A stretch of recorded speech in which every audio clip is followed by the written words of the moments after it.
নবীজি বলতেছেন, ও আলী, মক্কার লোকেরা আমাকে সহ্য করতে পারে না, ঠিক আছে, কিন্তু মক্কার লোকেরা আমার কাছে আমানত রেখে দিয়েছে, আমি তো আল আমিন, আমাকে বিশ্বাস করে যে আমানত আমার কাছে রেখে দিয়েছে, এই আমানতগুলো যদি আমি তাদেরকে বুঝিয়ে না দিয়ে রাতের অন্ধকারে মক্কা থেকে মদিনায় চলে যাই, তাহলে তো আমি আমানতের খেয়ানতকারী হয়ে যাব। চিন্তা করে দেখেন, যেই মক্কার লোকেরা নবীজিকে হত্যা করার জন্য পায়তারা শুরু করে দিয়েছে, যেই মক্কার লোকদের কারণে নবীজি নিজের জন্মভূমি ছেড়ে, নিজের দাদার ভিটা বাপের ভিটা ছেড়ে মক্কা থেকে মদিনায় চলে যাবেন, নবীজি তাদের ব্যাপারে, তাদের আমানতের ব্যাপারে কতটা সচেতন ছিলেন।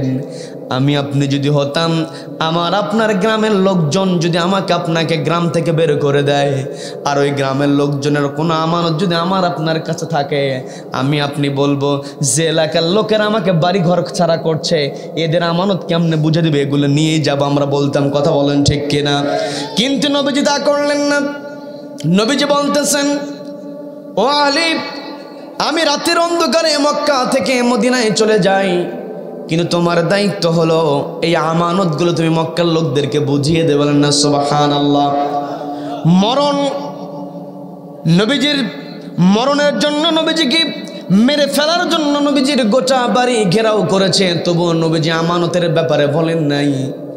একজন তাবিঈ যুবক ছিলেন, হযরত ওমর রাদিয়াল্লাহু তাআলা শাসনামলে তার ফাঁসির অর্ডার হয়েছে। ছোট্ট একটা ঘটনা আছে, বলবো নাকি? হযরত আলী রাদিয়াল্লাহু তাআলার শাসনামলে দুইজন বালক মিলে একজন যুবককে টেনে হিঁচড়ে হযরত ওমরের সামনে হাজির করলো। হাজির করার পরে হযরত ওমর ওই দুই বালককে প্রশ্ন করলো, বালক, তোমরা দুইজন মিলে যুবককে কেন টেনে হিঁচড়ে আমার সামনে হাজির করলে, কারণটা কি? ওই দুই বালক জবাব দিয়ে বলছে, এই যুবক আমাদের পিতাকে হত্যা করেছে, আমি আপনার কাছে এসেছি পিতার হত্যার বিচারের জন্য, আপনার কাছে এসেছি, আপনি ন্যায় বিচার করবেন। হযরত ওমর ন্যায় বিচার করেছেন। হযরত ওমরের শাসনামলে হযরত ওমরের বিচারালয়ে ন্যায়ের শাসন ছিল একটাই কারণ, তিনি একটি কিতাব দিয়ে বিচার করেছেন। সেই কিতাবের নাম কি?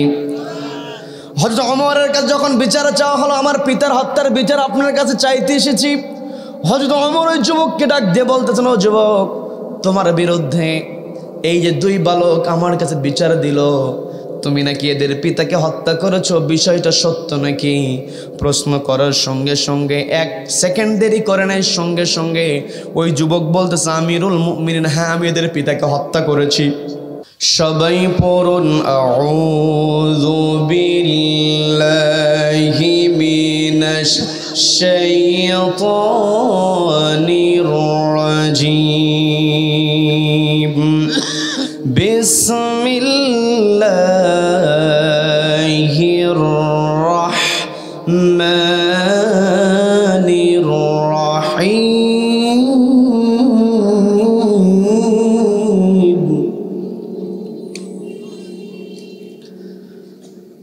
لقد كان لكم في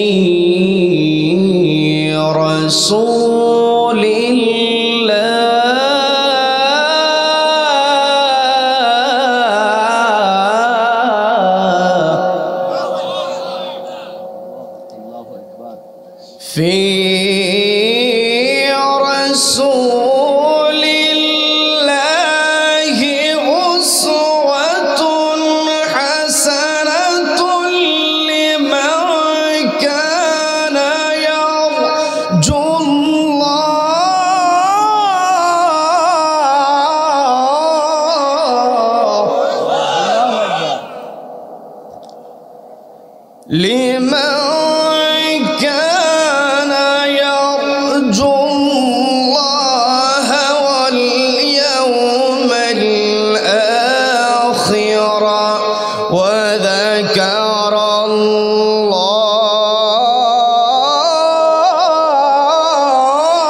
وذكر الله كثيرا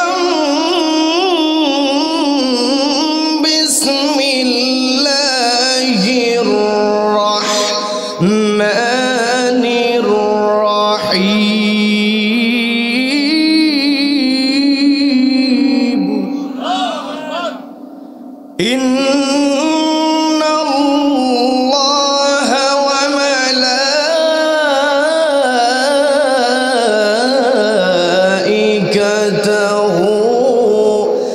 يصلون على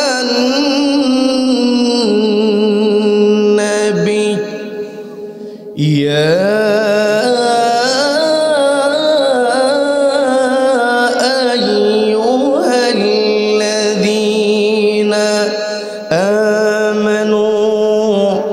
صلوا عليه وسلموا تسليما اللهم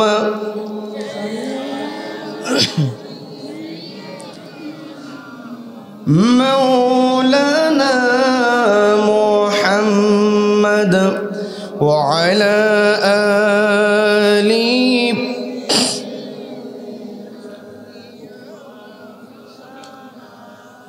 সকলের অন্তরে নবীজির প্রতি দরদ মোহাব্বত প্রেম ভালোবাসা আছে না নাই?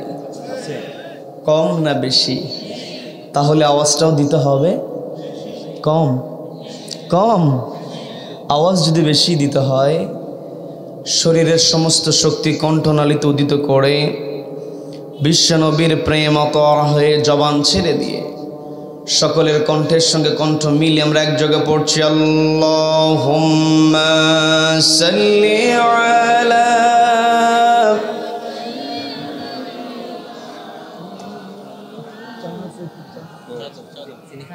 না অল্প দিবেন, একেবারে অল্প।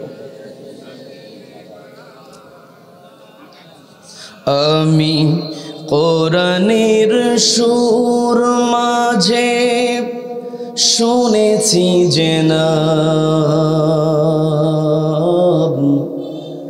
আজানের সুর মাঝেও শুনেছি ও নাম। আমি কোরআনের সুর মাঝে শুনেছি যে নাম, আজানের সুর মাঝেও শুনেছি ও নাম।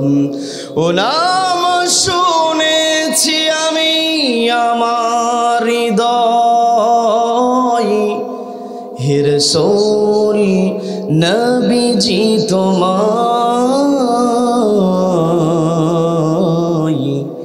হে রাসূল ভুলিনি তোমায়। আল্লাহুম্মা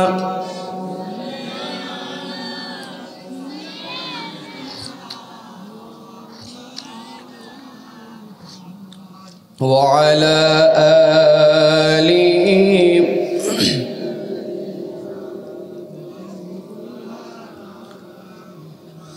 সবাই পড়ুন বালাগাল উলা বিকামালিহি কাশাফাদ দুজা বিজামালিহি হাসনাত জামিউ খিসালিহি সাল্লু।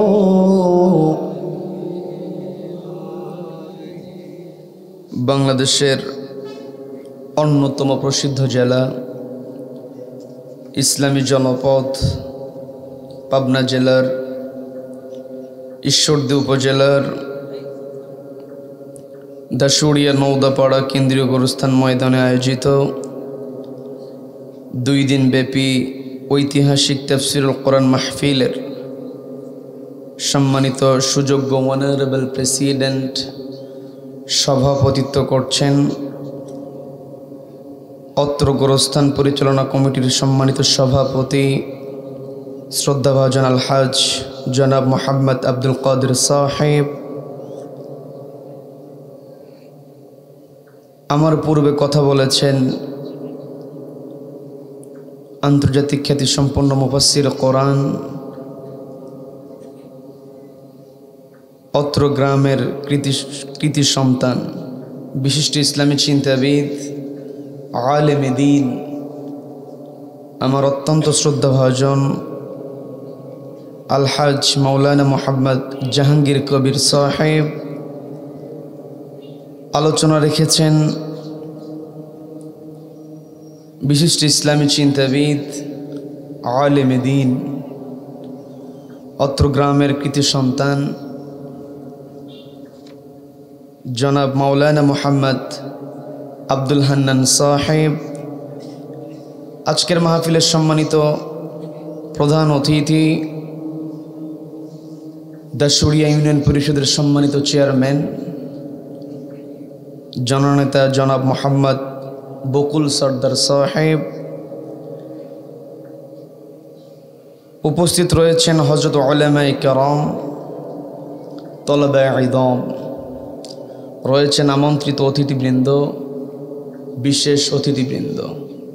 বিশেষ করে আমার সামনে বসে আছেন অত্র এলাকার পার্শ্ববর্তী এলাকা হতে আগত কোরআন প্রেমিক, নবী প্রেমিক, তাওহীদ জনতা। পর্দার অন্তরাল থেকে শুনছেন আমার অত্যন্ত শ্রদ্ধেয় মা এবং বোনেরা। আলোচনার সূচনায় আমি আপনাদেরকে অভিনন্দন জানাই, মোবারকবাদ জ্ঞাপন করছি। রব্বুল আলামিনের শেখানো ভাষায় বলছে, আসসালামু আলাইকুম ওয়া রাহমাতুল্লাহি ওয়া বারাকাতুহু। সম্মানিত দিনী ভাইয়েরা, আলোচনায় প্রবেশের পূর্বে আমি জানতে চাচ্ছি আপনারা সকলে কেমন আছেন? আল্লাহ রাব্বুল আলামিন আমাকেও ভালো রেখেছেন, বলি আলহামদুলিল্লাহ। এই যে আমরা ভালো আছি, আমাদেরকে ভালো রাখার একমাত্র কেবলমাত্র কর্তৃত্ব কার হাতে? যেই রব্বুল আলামিন আমাদেরকে ভালো রেখে সুস্থ রেখে সারাদিনের হাজার কর্মব্যস্ততার পর ক্লান্ত শরীর নিয়ে যে সময়টাতে ঘরে ফেরার কথা ছিল, ঠিক সেই সময়টাতে ঘরের আকর্ষণকে প্রত্যাখ্যান করে কোরআনের আকর্ষণে যে মহান মুনিব আমাদেরকে কোরআনের ময়দানে আসার, বসার এবং কোরআন কারীম থেকে কিছু কথা বলার এবং শোনার মতো তৌফিক দান করলেন, সেই মহান মুনিবের দরবারে শুকরিয়া আদায় করে আমরা সকলে এক জায়গায় বলে উঠছি আলহামদুলিল্লাহ। আবারও বলছি আলহামদুলিল্লাহ। আল্লাহু আকবার, লা ইলাহা ইল্লাল্লাহু, আল্লাহু আকবার, ওয়ালিল্লাহিল হামদ, ওয়ালিল্লাহিল হামদ। আমরা কৃতজ্ঞতা আদায় করলাম কার? জীবনের প্রতিটা ক্ষেত্রে প্রশংসা হবে একজনের, তিনি কে? আমাকে আপনাকে সৃষ্টি করেছেন কে? Allah is the creator of all creations. যত সৃষ্টি পৃথিবীতে আছে, অন্য জগতে যত সৃষ্টি আছে, যা আমরা দেখতে পাই, যা আমরা দেখতে পাই না, সব কিছু একজন তৈরি করেছেন, তিনি কে? কাজেই এই পৃথিবীতে প্রশংসা কেবল আল্লাহর হবে, আল্লাহ ব্যতীত অন্য কেউ প্রশংসিত হতে পারে? None can be praised, only Allah will be praised. সবাই চিৎকার দিয়ে বলেন আল্লাহু আকবার, আল্লাহু আকবার। এই যে আমরা আল্লাহু আকবার স্লোগান দিলাম, এই আল্লাহু আকবার স্লোগানের সঙ্গে আমার আপনার সম্পর্ক আছে না নাই? সম্মানিত দিনী ভাইয়েরা, এই আল্লাহু আকবার স্লোগানের সঙ্গে আমার আপনার সম্পর্কটা কেমন একটু বোঝার চেষ্টা করবেন। আপনাদের জানা কথা আমি একটু স্মরণ করিয়ে দিতে চাই, সেটা হলো এই পৃথিবীতে আমি আপনি যেই দিন আগমন করেছি, অর্থাৎ মায়ের পেট থেকে যেই দিন আমরা ভূমিষ্ঠ হয়েছি, সেই দিন আমরা সবাই ছিলাম পরিবারে নতুন অতিথি। একজন সন্তান যখন মায়ের পেট থেকে পৃথিবীতে আগমন করে, সেই সন্তান শুধুমাত্র ওই পরিবারের নতুন অতিথি নয়, গোটা দুনিয়াতে নতুন অতিথি হিসাবে ওই নবজাতককে পৃথিবীতে প্রেরণ করেন কে? নবজাতক অতিথি হিসেবে পৃথিবীতে আগমন করল। আবার কোথাও কোন অতিথির আগমন ঘটলে, মেহমান উপস্থিত হলে, সেই অতিথি মেহমানকে স্বাগত জানাতে হয়। যদি আমি আপনি কাউকে দাওয়াত দিয়ে কোনো মেহমানকে অভ্যর্থনা না জানাই, স্বাগত না জানাই, মন খারাপ করবে কি করবে না? মন খারাপ করবে। এই যে ছোট্ট বাচ্চা পৃথিবীতে নতুন অতিথি হিসেবে আগমন করলো, এই নতুন অতিথিকে কিভাবে স্বাগত জানাতে হবে সেটাও শিখিয়ে দিয়েছেন কে? যখন একজন শিশু পৃথিবীতে আগমন করে, সন্তান ভূমিষ্ঠর সঙ্গে সঙ্গে দায়িত্ব হলো ওই শিশুর ডান কানে আযান দেওয়া, বাম কানে ইকামত দেওয়া। কথা বলেন ঠিক কিনা? ডান কানে যখন আযান দেওয়া হয়, তার কর্ণকুহরে আল্লাহু আকবার স্লোগান প্রবেশ করে।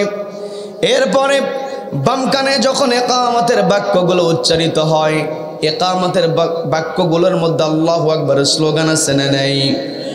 এই যে পৃথিবীতে আসার সঙ্গে সঙ্গে তাকে আল্লাহু আকবার স্লোগান শুনিয়ে অভ্যর্থনা জানানো হলো, পৃথিবীতে যতদিন পর্যন্ত বেঁচে থাকবে, নির্দিষ্ট একটা মেয়াদ পর্যন্ত পৃথিবীতে বেঁচে থাকবে। পৃথিবীতে বেঁচে থাকাকালীন সময় মসজিদের মিনার থেকে মুয়াজ্জিন সাহেব যখন আযান দিবেন, মানুষকে নামাজের জন্য আহ্বান করবেন, ওই নামাজের আহ্বান যখন করবেন তখন ওই শিশু যতদিন পৃথিবীতে থাকবে, হয়তো বাল্যকাল অতিক্রম করবে, তারও যৌবনকাল অতিক্রম করবে, বৃদ্ধকাল, এমনকি হতে পারে শিশুকালে মারা যেতে পারে। অর্থাৎ তার যতটুকু মেয়াদ থাকে, যতদিন বেঁচে থাকে, মসজিদের মিনার থেকে ভেসে আসা আল্লাহু আকবার স্লোগান তার কর্ণকুহরে প্রবেশ করে। শুধু তাই নয়, নির্দিষ্ট মেয়াদের পরে এই পৃথিবী ছেড়ে আমাকে আপনাকে একদিন চলে যেতে হবে। আমরা যে আজকে মাহফিলে উপস্থিত হয়েছি, এই মাহফিলটা হলো গোরস্থান কেন্দ্রিক মাহফিল, কথা বলেন ঠিক কিনা? একদিন আমাকে আপনাকে অবশ্যই কবরে যেতে হবে।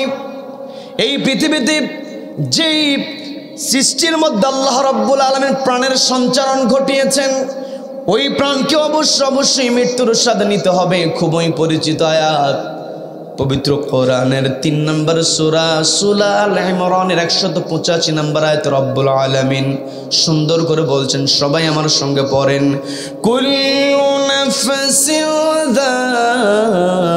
যায়িকাতুল মাউত।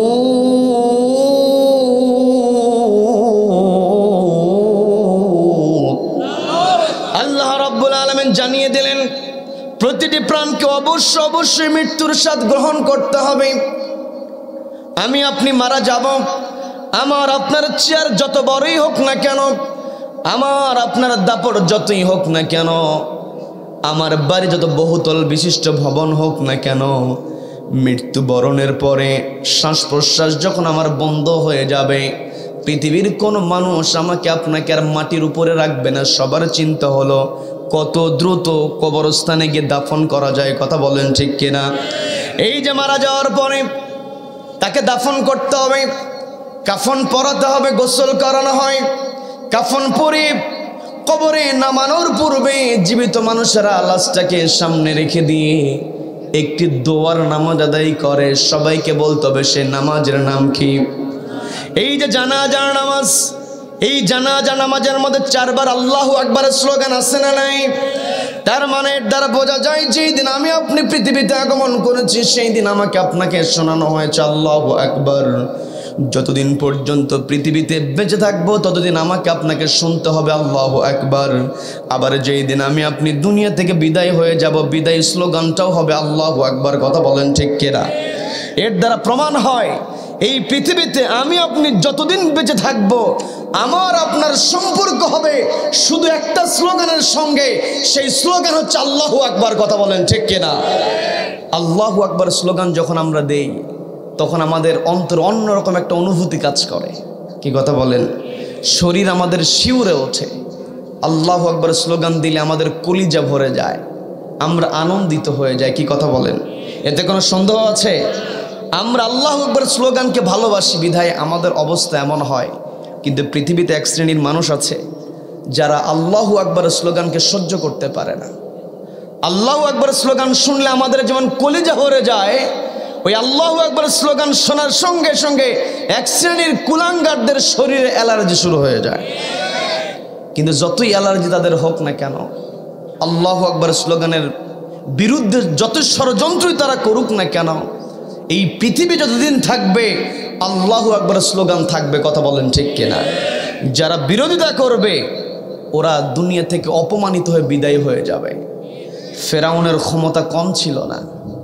মুসা আলাইহিস সালাতু ওয়াস সালামের বিরুদ্ধে কত ষড়যন্ত্র করেছে, নবী মুসাকে ঠেকানোর জন্য কত ষড়যন্ত্র করেছে, কিন্তু পারে নাই। ওই ফেরাউনকে পানিতে চুবিয়ে মেরে আজও মিশরের জাদুঘরে শুটকি বানিয়ে রেখেছেন কে? নমরুদ। তারও চিন্তা ছিল, ইব্রাহিম আলাইহিস সালাতু ওয়াস সালামকে থামানোর চেষ্টা করেছে, কিন্তু আল্লাহু আকবার স্লোগানকে বন্ধ করতে পারে নাই। সামান্য ল্যাংড়া দিয়ে আল্লাহ নমরুদকে দুনিয়া থেকে বিদায় করেছেন।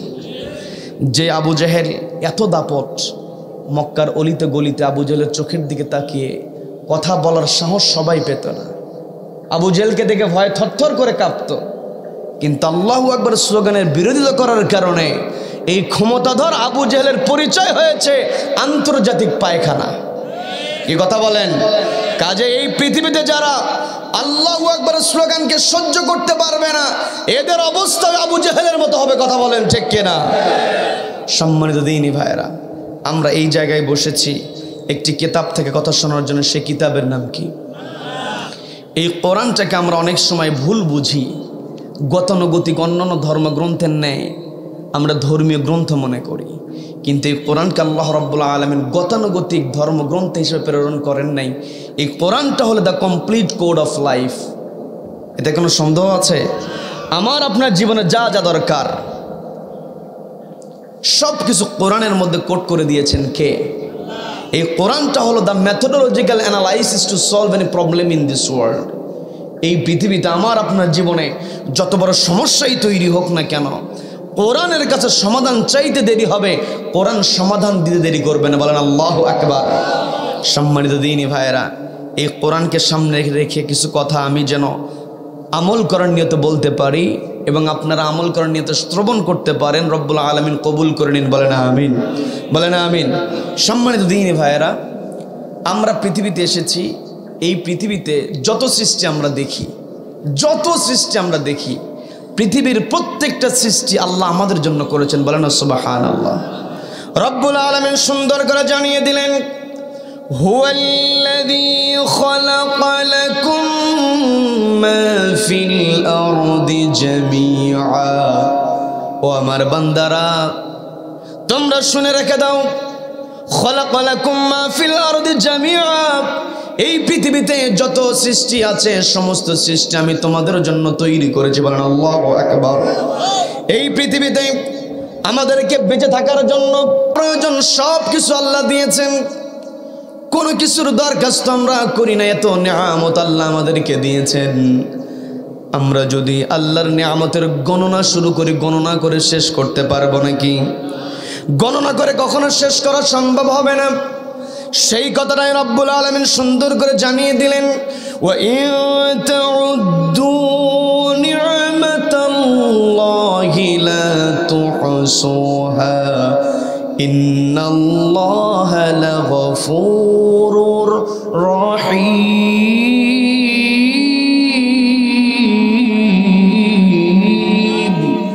দিলে দেওয়ার দরকার নেই, দিলে দরকার নেই, বাকি ঠিক থাকো। সম্মানিত দ্বীনী ভাইরা, রব্বুল আলামিন সুন্দর করে জানিয়ে দিলেন, ওয়া ইন তাউদ্দু নি'মাতাল্লাহ। ও আমার বান্দারা, তোমরা যদি আমার নিয়ামতের গণনা শুরু করে দাও, লা তুহসুহা, তোমরা হিসাব মেলাতে পারবে না। তোমাদের ক্যালকুলেটরগুলো অকেজ হয়ে যাবে, সুপার কম্পিউটারগুলো বিকল হয়ে যাবে। তোমরা কখনো আমার নিয়ামতের গণনা শেষ করতে পারবে না। সম্মানিত বন্ধুগণ, একটু নিয়ামতের কথা বলি, আমরা আলোচনায় প্রবেশ করব। বিরক্ত হবেন নাকি? রব্বুল আলামিন চ্যালেঞ্জ ছুড়ে দিয়েছেন, ওয়া ইন তাউদ্দু নি'মাতাল্লাহ। তোমরা যদি আমার নিয়ামতের গণনা শুরু করো, তোমরা শেষ করতে পারবে না। সম্মানিত দ্বীনী ভাইরা, আমরা যে এই জায়গায় বসে আছি, আমাদের সবার শ্বাস প্রশ্বাস চলছে। এই যে শ্বাস প্রশ্বাস আমাদের চলছে, এই শ্বাস প্রশ্বাসের জন্য সবচাইতে গুরুত্বপূর্ণ উপাদান হলো অক্সিজেন। এই জায়গায় যদি অক্সিজেন সরবরাহ বন্ধ হয়ে যায়, আমরা কি বেঁচে থাকতে পারবো নাকি? এই অক্সিজেন এত বড় নিয়ামত, আপনারা চিন্তা করেছেন কিনা জানি না। আমি একটু আপনাদের সঙ্গে চিন্তাটা শেয়ার করি। সেটা হলো, বায়োলজিক্যাল সায়েন্স প্রমাণ করেছে, তারা যে তথ্যটা দিয়েছে, একজন মানুষ বেঁচে থাকার জন্য প্রতি মিনিটে পরিবেশ থেকে 7 থেকে 8 লিটার অক্সিজেন গ্রহণ করে। বলেন আল্লাহু আকবার। প্রতি মিনিটে 7 থেকে 8 লিটার অক্সিজেন মানেটা কি?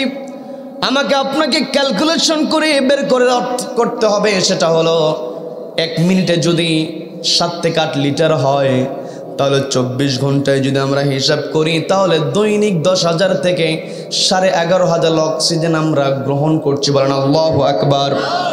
এই যে এত বিপুল পরিমাণ অক্সিজেন আমি আপনি গ্রহণ করছি, এর জন্য কোনো বিল আল্লাহকে দিতে হয় নাকি? কোনো বিল দিতে হয় না।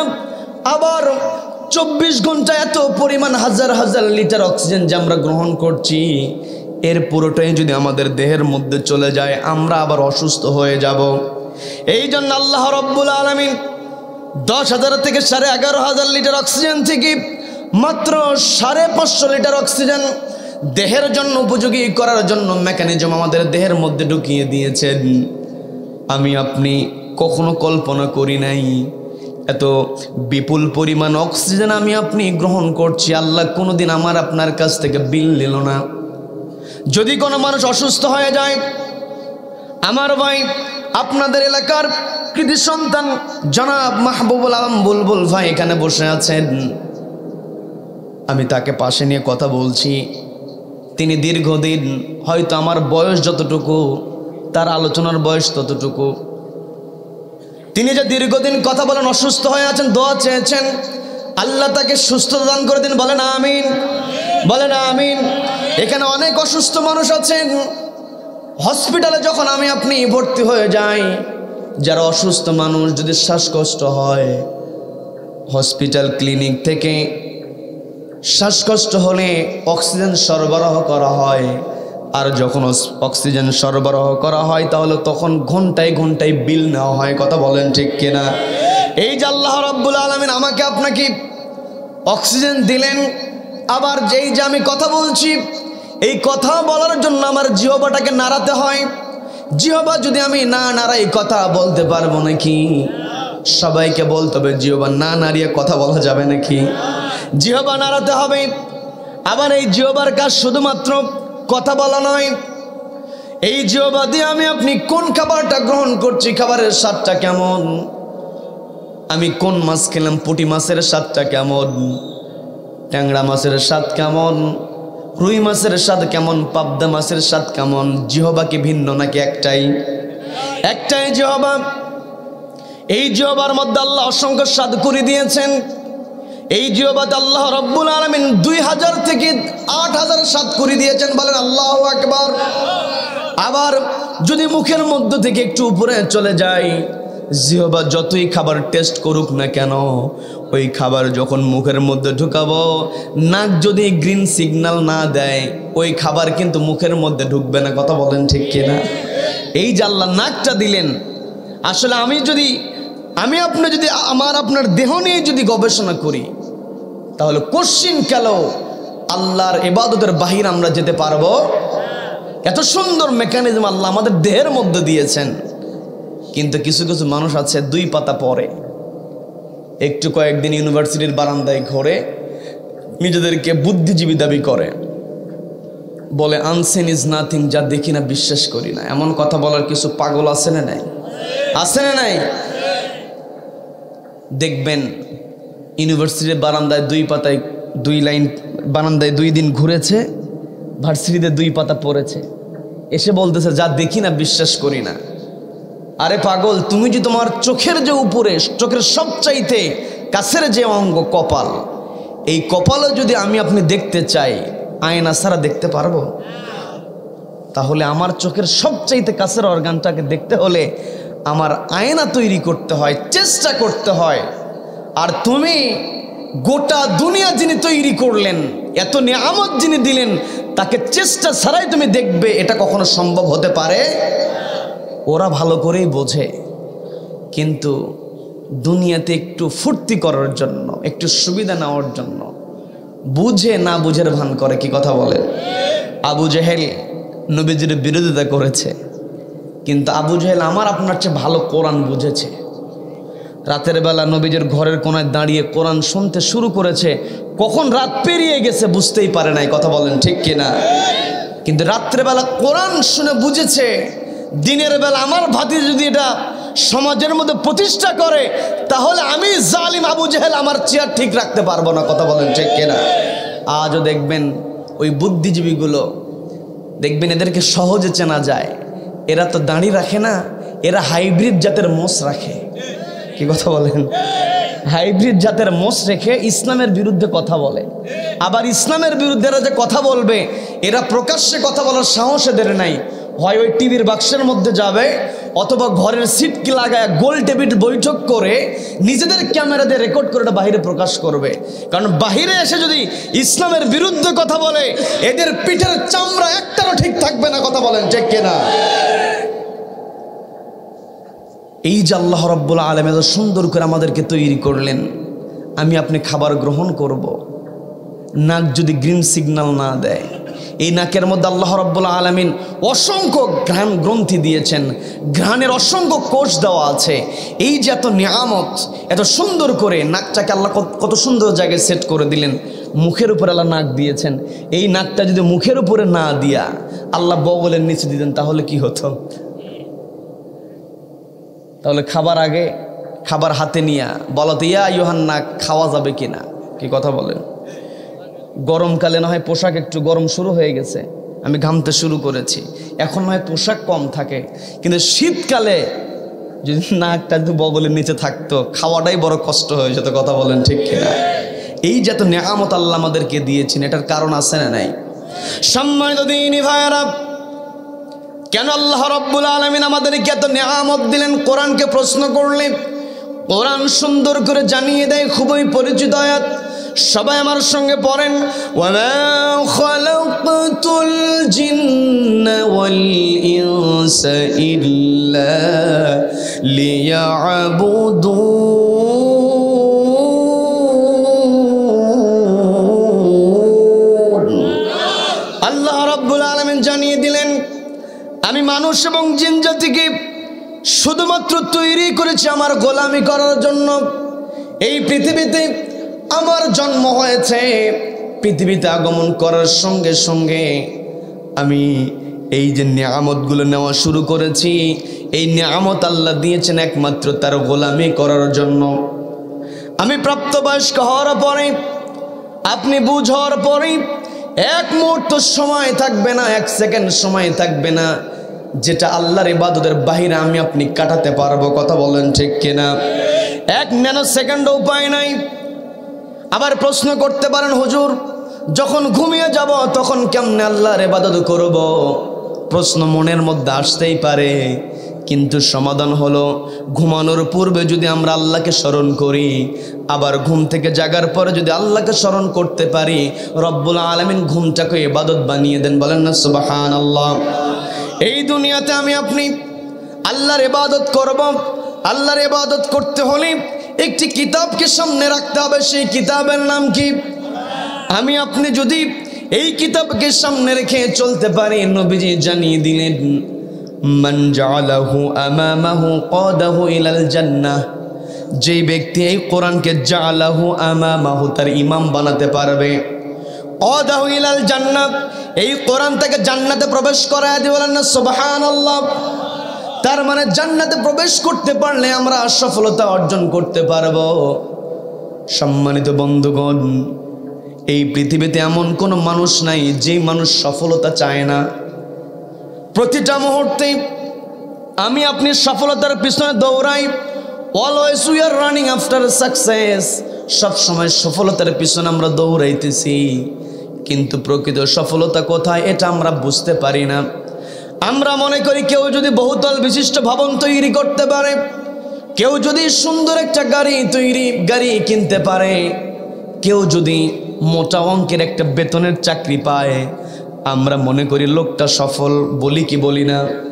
কিন্তু দুনিয়ার টাকা পয়সা অর্থ সম্পত্তির মধ্যে কোনো সফলতা থাকতে পারে না। সফলতা কিভাবে অর্জন করতে হবে রব্বুল আলামিন সুন্দর করে জানিয়ে দিলেন।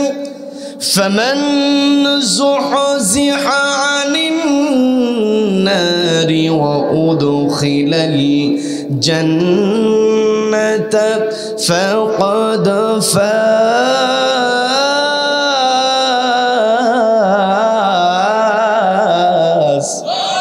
আল্লাহ জানিয়ে দিলেন, ফামান যুহজিহা আনিন নার, যেই ব্যক্তি নিজেকে জাহান্নামের আগুন থেকে দূরে সরিয়ে রাখতে পারবে, ওয়াউদখিলাল জান্নাহ, এবং জান্নাতে প্রবেশ করতে পারবে, ফাকাদ ফাজ, ওই ব্যক্তি প্রকৃত সফল। বলে দিয়েছেন কে? কে বলে দিয়েছেন? আল্লাহ স্পষ্ট জানিয়ে দিলেন। Saving from hellfire is the real success, entering to the paradise is the real success. There is no success in money and wealth. কথা বলেন ঠিক কিনা? জান্নাতে প্রবেশ, জাহান্নাম থেকে বাঁচা, দুনিয়ার টাকা পয়সা এগুলোর মধ্যে কোনো সফলতা থাকতে পারে না। সফলতা হলো জান্নাতে প্রবেশ করার মধ্য দিয়ে। কথা বলেন ঠিক কিনা? এই যে কবরস্থান, যত বড় জায়গায় আমি আপনি যাই না কেন, যত বড় দাপটলায় আমি আপনি হই না কেন, আমার একটা ফোন কল হয়তো রাস্তা ব্লক হয়ে যেতে পারে, আমার একটা হুঙ্কারে হয়তো গোটা পাবনা শহর অচল হয়ে যেতে পারে। কিন্তু এই যে কবরস্থান, আমাকে আপনাকে কবরে নামানোর পরে আমি আপনি যদি মুনকার নাকিরের প্রশ্নের জবাব দিতে না পারি, ওই ক্ষমতা, ওই হুঙ্কার, ওই টাকা, এগুলো কোনো কাজে আসবে? কাজে আসবে? এই পৃথিবীতে আল্লাহ আমাদেরকে পাঠিয়েছেন, ছেড়ে দেন নাই। আল্লাহ সার দিয়েছেন, আমাদের উইলিং পাওয়ার দিয়েছেন কেমনে চলবো। কিন্তু দিন শেষে আলাইসাল্লাহু বিআহকামিল হাকিমিন, যেই দিন আল্লাহ বিচার কায়েম করবেন সেই দিন চূড়ান্ত কথা হবে। কি কথা বলেন? ওই দিন মানুষের দুনিয়ার দাপট কোনো কাজে আসবে না, মানুষের কথা ওই দিন কাজে আসবে না। মানুষ তার হাত কথা বলবে, এমনকি চামড়া পর্যন্ত কথা বলবে। কথা বলেন ঠিক কিনা? এই যে পৃথিবীতে আল্লাহ রাব্বুল আলামিন আমাদেরকে পাঠালেন, এত নিয়ামত দিলেন, একটাই কারণ, ওমা খলাকাতুল জিন্না ওয়াল ইনসা ইল্লা লিয়াবুদুন। আল্লাহর ইবাদতের বাহিরে আমরা যেতে পারবো না। আল্লাহর ইবাদত যদি আমরা করতে চাই, এই কোরআনকে সামনে রেখে চলতে হবে। আমি কোরআনের অনেকগুলো আয়াতের মধ্য থেকে আমার আলোচনার সূচনায় পবিত্র কোরআনের 33 নম্বর সূরা, সূরাতুল আল হাজাব 21 নম্বর আয়াতে কারিমা তেলাওয়াত করেছি। কিছু কথা বলবো, বিরক্ত হবেন? বিরক্ত হবেন? সম্মানিত দিনী ভাইয়েরা, আমরা যদি এই কোরআনটাকে মেনে চলতে চাই, কোরআন মেনে আমার আপনার জীবনটাকে সাজাতে চাই, তাহলে একজন মহান ব্যক্তিত্বকে অনুসরণ করতে হবে। সেই কথাটা রব্বুল আলামিন সুন্দর করে জানিয়ে দিলেন। সবাই আমার সঙ্গে পড়েন, লাকাদ কানা লাকুম ফি রাসূলিল্লাহি উসওয়াতুন হাসানাতুন লিমান কানা ইয়ারজুল্লাহা ওয়াল ইয়াওমাল আখির ওয়া যাকারাল্লাহ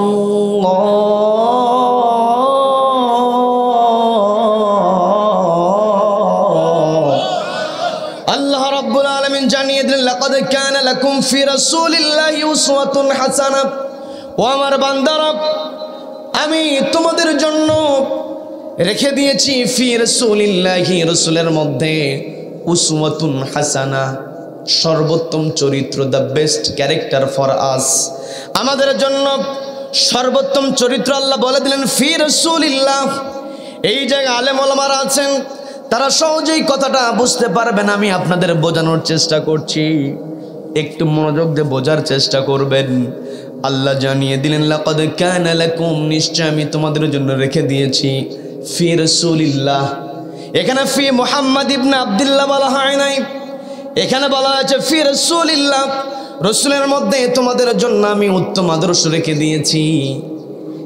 আল্লাহর রাসূলের ব্যাপারে এই জায়গায় নবীজির ব্যাপারে বলা হয়েছে ফি রাসূলিল্লাহ, অর্থাৎ রাসূলের মধ্যে। নবীজি রাসূল হয়েছিলেন 40 বছর হওয়ার আগে নাকি পরে? সবাইকে বলতে হবে আগে না পরে। এই জায়গায় আল্লাহ স্পষ্ট করে দিলেন ফি রাসূলিল্লাহ, রাসূলের মধ্যে, অর্থাৎ ওহী পাওয়ার পরেই নবীজি আমাদের অনুকরণীয়, অনুসরণীয়। এই জায়গায় স্পষ্ট এটা জানা। কিন্তু আমি আপনি যদি নবীজির জীবনের দিকে তাকাই, নবীজি তৎকালীন সময়ে 40 বছর পর্যন্ত তিনি তখন ওহীও পান নাই। 40 বছর যাওয়া লাগে নাই। 40 বছর হওয়ার পূর্বেই নবীজি তার যেই অধিবাসী ছিল, তার যে প্রতিবেশী ছিল, আশেপাশের লোকজন যারা ছিল, নবীজিকে একটা তারা উপাধি দিয়েছিল। সেই উপাধির নাম কি বলেন? সবাইকে বলতো উপাধির নাম কি? এই যে আল আমিন উপাধি দেওয়া হয়েছে। নবীজি তখন নবী হন নাই, তার আগেই তিনি আল আমিন উপাধি পেয়েছেন। বলেন আল্লাহু আকবার। নবীজিকে আল আমিন আস-সাদিক উপাধি দেওয়া হয়েছে। এখন আমি আপনি যদি নবীজির আদর্শ লালন করি, তাহলে কি মিথ্যা বলতে পারবো নাকি? নবীজির গোটা জিন্দেগি নিয়ে যদি আমরা আলোচনা শুরু করি, আলোচনা কখনো শেষ হবে না। নবীজির ব্যাপারে আল্লাহ বলে দিলেন, নবীজির চরিত্রটা তোমাদের জন্য উত্তম আদর্শ হিসেবে আমি দিয়ে দিলাম। এখন এই নবীজির জীবনী নিয়ে যদি আমরা আলোচনা শুরু করি, আমরা আলোচনা করে শেষ করতে পারবো না। নবীজির চরিত্রের ব্যাপারে আয়েশা সিদ্দিকা রাদিয়াল্লাহু তাআলা আনহার কাছে প্রশ্ন করা হয়েছে, নবীজির চরিত্র সম্পর্কে বলুন। স্পষ্ট তিনি জানিয়ে দিলেন, কানা খুলুকুহুল কোরআন, নবীজির চরিত্রটাই হচ্ছে কোরআন। বলেন আল্লাহু আকবার। নবীজির জীবনীতে যা আছে কোরআনের মধ্যেই তা আছে, কোরআনের মধ্যে যা আছে নবীজির জীবনীর মধ্যে তা আছে। বলেন না সুবহানাল্লাহ। এই কোরআন নিয়ে যদি আমরা আলোচনা শুরু করি কখন আমরা শেষ করতে পারবো না। সেই কথাটা রব্বুল আলামিন সুন্দর করে জানিয়ে দিলেন, ওয়ালাউ আন্নামা ফিল আরদি মিন শাজারাতিন আকলাম ওয়াল বাহরু ইয়ামুদ্দুহু মিন বা'দিহি সাবআতু আবহুরিম মা নাফিদাত কালিমাতুল্লাহ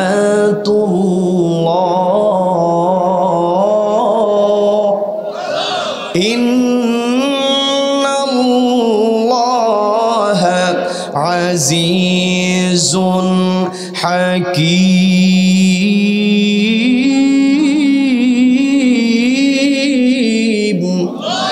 আল্লাহ রাব্বুল আলামিন স্পষ্ট জানিয়ে দিলেন, ওয়ালাউ আন্নামা ফিল আরদি মিন শাজারাতিন আকলাম, আমরা যেই বস্তুটা দিয়ে লিখি এটাকে আমরা বলি কলম। কলমটা হলো এক বচন, আপনারা সহজেই বুঝবেন। এই জায়গায় আল্লাহ বললেন মিন শাজারাতিন আকলাম, কলম এক বচন, কলমের বহু বচন হলো আকলামুন। আল্লাহ বলে দিলেন এই পৃথিবীর সমস্ত গাছগুলো যদি কলম হয়ে যায়, ওয়াল বাহরু ইয়ামুদ্দুহু, এবং যত সমুদ্র আছে সমুদ্রের পানিগুলো যদি কালি হয়ে যায়, শুধু তাই নয়, মিন বা'দিহি সাবআতু আবহুরিন, এর সঙ্গে যদি আরো 7 সমুদ্র 13 নদী যুক্ত করে দিয়ে ওই 7 সমুদ্র 13 নদীর পানিগুলোকে যদি কালি বানিয়ে গাছরূপ কলম দিয়ে আল্লাহর কালামের ব্যাখ্যা শুরু করা হয়, মা নাফিদাত কালিমাতুল্লাহ, আল্লাহর কালামের ব্যাখ্যা শেষ হবে না। বলেন না সুবহানাল্লাহ। আল্লাহর কালামের ব্যাখ্যা শেষ না হওয়া মানে নবীজির জীবনের আলোচনা কখনো শেষ হতে পারে না। এর মানে এই নয় যে নবীজির জীবনের আলোচনা শেষ হবে না, আমরা আলোচনা করব না, তা নয়। নবীজির জীবনের দিকে যদি আমরা লক্ষ্য করি, একটু বোঝার চেষ্টা করবেন। নবীজির 3টা বৈশিষ্ট্য নিয়ে কথা বলবো। এই 3টা বৈশিষ্ট্য আমি আপনি যদি ধারণ করতে পারি, দুনিয়াতেও সফলতা, আখিরাতেও সম্মান দান করবেন কে? সবাইকে বলতে হবে দান করবেন কে? আল্লাহ আমাদেরকে কবুল করেন, বলেন আমিন। সম্মানিত দিনী ভাইরা, যে কথাই ছিলাম, নবীজির জীবনের দিকে যদি আমরা লক্ষ্য করি, নবীজি ওহী পাওয়ার পূর্বেই নবীজি আল আমিন আস-সাদিক উপাধি পেয়েছেন। এখন আমি আপনি নিজের মনকে প্রশ্ন করা দরকার, নবীজি আমাদের জন্য আদর্শ। ওই নবীজি নবী হওয়ার পূর্বেই তিনি আল আমিন উপাধি পেয়েছেন। ওই নবীজির আদর্শকে আমি সত্যি লালন করতে পারছি কিনা মনকে প্রশ্ন করে বলতে হবে যে আমি সত্য বলি না মিথ্যা বলি। মনকে প্রশ্ন করার দরকার আছে না নাই? আমার মন যদি বলে দেয় যে আমি মিথ্যা কথা বলি, তাহলে আজও পর্যন্ত নবীজির প্রকৃত আদর্শ আমি আপনি লালন করতে পারি নাই। এর দ্বারা বোঝা যায় নবীজির আদর্শ যদি আমার আপনার মধ্যে আমি অর্জন করতে চাই, প্রবেশ করাতে চাই, এটা আমি চাই আর না চাই আমার জন্য বাধ্যতামূলক। এটাকে নির্দেশনা দিয়েছেন কে? সবাইকে বলতে হবে নির্দেশনা দিয়েছেন কে? আল্লাহ বললেন লাকাদ কানা লাকুম ফি রাসূলিল্লাহি উসওয়াতুন হাসানাহ, নিশ্চয় রাসূলের মধ্যে রয়েছে তোমাদের জন্য উত্তম আদর্শ। এখন নবীজির 1 নম্বর যে বৈশিষ্ট্য আমরা বলছিলাম, নবীজি সবসময় সত্য কথা বলেছেন, কিন্তু বড় কষ্ট নিয়ে বলতে হয় আমি আপনি নামের সামনে মুহাম্মদ লাগিয়েছি, কিন্তু মুহাম্মাদের সত্য বলার বৈশিষ্ট্য অর্জন করতে পারি না। এই কথা বলেন ঠিক কিনা? আমার আপনার নামের আগে মুহাম্মদ আছে। এখানে আমার মুরব্বী বসে আছেন, এখানেও মুরব্বী বসে আছেন, তারা আমার সঙ্গে একমত হবেন। 100 বছর পূর্বেও আমার দেশে, উপমহাদেশে, শুধু আমাদের দেশ নয়, উপমহাদেশে মুসলমানদের নামের সামনে মুহাম্মদ ছিল না। এখনো পুরাতন দলিল ঘাটলে দেখা যায় নামের সামনে আছে শ্রী লেখা আছে। কি মুরব্বী ঠিক আছে না? নামের আগে কিন্তু স্ত্রী লেখা আছে। আজ থেকে 100 বছর আগের যে দলিল যেগুলো আছে, দেখবেন নামের সামনে লেখা আছে শ্রী। আমরা সেই শ্রী কাটিয়ে সেটাকে মুছে দিয়ে ওখানে মোহাম্মদ বসিয়েছি, কিন্তু মিথ্যা কথা বলা ছাড়তে পারি নাই। কি কথা বলেন? নবীজির এক নম্বরের বৈশিষ্ট্য হলো নবীজি সত্য কথা বলেছেন। আর বর্তমান সময়ে সবচাইতে কঠিন হয়ে দাঁড়িয়েছে সত্য কথা বলা। সত্য কথা বললে বিপদ আছে না নাই? নবীজি তার আদর্শ প্রতিষ্ঠা করতে গিয়ে নবীজির বিরুদ্ধে ষড়যন্ত্র করা হয়েছে, নবীজিকে থামিয়ে দেওয়ার চেষ্টা করা হয়েছে। নবীজির আদর্শ আমি আপনি যদি অর্জন না করে কবরের মধ্যে চলে যাই, গোরস্থানের যেহেতু মাহফিল চূড়ান্ত জায়গা, আজকে আমরা গোরস্থানের পাশে ময়দানে এসে বসেছি, হয়তো জীবন নিয়ে আমরা এসেছি, সহজে আমরা এসেছি।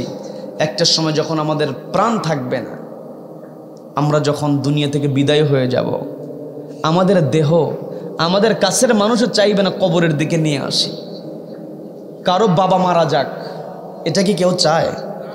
সবাইকে কথা বলতে, এটা কি কেউ চায়? মায়ের লাশটা কাঁধের উপর উঠাবে, এটা কেউ চায় না। কিন্তু না চাইলেও আল্লাহর বিধান, এই কবরস্থান আমাকে আপনাকে আসতে হবে।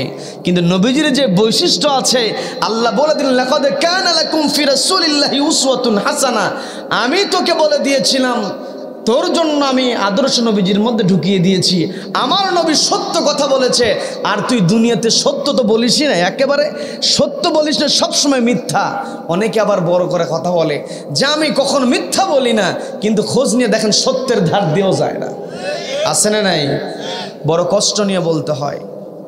আমার দেশ যারা পরিচালনা করেন বিরক্ত হবেন, বিরক্ত হবেন। আমার দেশ যারা পরিচালনা করেন, ওই পার্লামেন্টে ঢোকার জন্য তাদেরকে নির্বাচনে অংশগ্রহণ করতে হয়। নির্বাচনে অংশগ্রহণ করে ওই পার্লামেন্টে যেতে হয়। তো নির্বাচনে অংশগ্রহণের পূর্বে নির্বাচন কমিশন শর্ত দিয়ে দেয়। ওই নির্বাচন কমিশনের একটা শর্ত হলো তার হলফনামা জমা দিতে হয়। তার কি কি আছে, কোথায় কি, সব কিছু ওই তথ্য হলফনামার মধ্যে দিতে হয়। কিন্তু আমার মনে হয় বাংলাদেশের সবচাইতে বেশি মিথ্যা কথা লেখা আছে ওই হলফনামার মধ্যে। কিন্তু দেখবেন যার হলফনামা, ওর নামের আগে লেখা আছে মোহাম্মদ, অথবা নাম হতে পারে আব্দুল্লাহ, নাম হতে পারে আব্দুর রহমান, অর্থাৎ নামগুলো তার মুসলমানের নাম, কিন্তু তার যে হলফনামা, এই হলফনামার মধ্যে পুরোটাই মিথ্যা কথা। কি কথা বলে? এখন যেই সংসদ পদপ্রার্থী হলফনামার মধ্যে মিথ্যা তথ্য দিয়া নির্বাচনে অংশগ্রহণ করে ভোট পেয়ে জিতে পার্লামেন্টে প্রবেশ করবে, পার্লামেন্টে প্রবেশের পরে স্পিকারের কাছে সেই ব্যক্তি যতই শপথ বাক্য পাঠ করুক না কেন, যেই ব্যক্তি হলফনামার মধ্যে মিথ্যা তথ্য দিয়া নির্বাচনে অংশগ্রহণ করে, ও যত শপথই করুক না কেন, ও জনগণের টাকা জনগণকে দিবে না, নিজের পকেটে ঢোকাবে। কথা বলেন ঠিক কিনা? আজকেও সেও বলে যে আমি মুসলিম, কিন্তু তুমি যদি মুসলিমই হও তাহলে নবীজির এক নম্বরের বৈশিষ্ট্য, নবীজি সত্য কথা বলেছেন, তুমি কেন মিথ্যা কথা বলো? কি কথা বলেন? সম্মানিত দিনী ভাইরা, আমার আপনার দায়িত্ব হলো সোজা কথা বলতে হবে, সত্য কথা বলতে হবে। এই কোরআন আল্লাহ রাব্বুল আলামিন দিয়েছেন, নবীজির চরিত্রটাই হলো কোরআন। এই কোরআনের মধ্যে কোনো বাঁকা কথা আছে নাকি? কোরআনের মধ্যে সব সোজা কথা। রব্বুল আলামিন সুন্দর করে জানিয়ে দিচ্ছেন, আলহামদুলিল্লাহিল্লাযী আনজালা আলা আবদিহিল কিতাবা ওয়া লাম ইয়াজআল লাহু ইওয়াজা। আল্লাহ জানিয়ে দিলেন আলহামদুলিল্লাহিল্লাযী, প্রশংসা হবে সেই আল্লাহর জন্য, আল্লাযী আনজালা আলা আবদিহিল কিতাব, যিনি তার বান্দার উপরে অবতীর্ণ করেছেন একটি কিতাব। সেই কিতাবের নাম কি? ওয়ালাম ইয়াজআল লাহু ইওয়াজা, যে কোরআনের মধ্যে নেই কোনো বক্রতা। আমি আপনি এই দুনিয়াতে যখন চলব, আমার আপনার কথা হবে স্ট্রেট, আমার আপনার কথা হবে সোজা।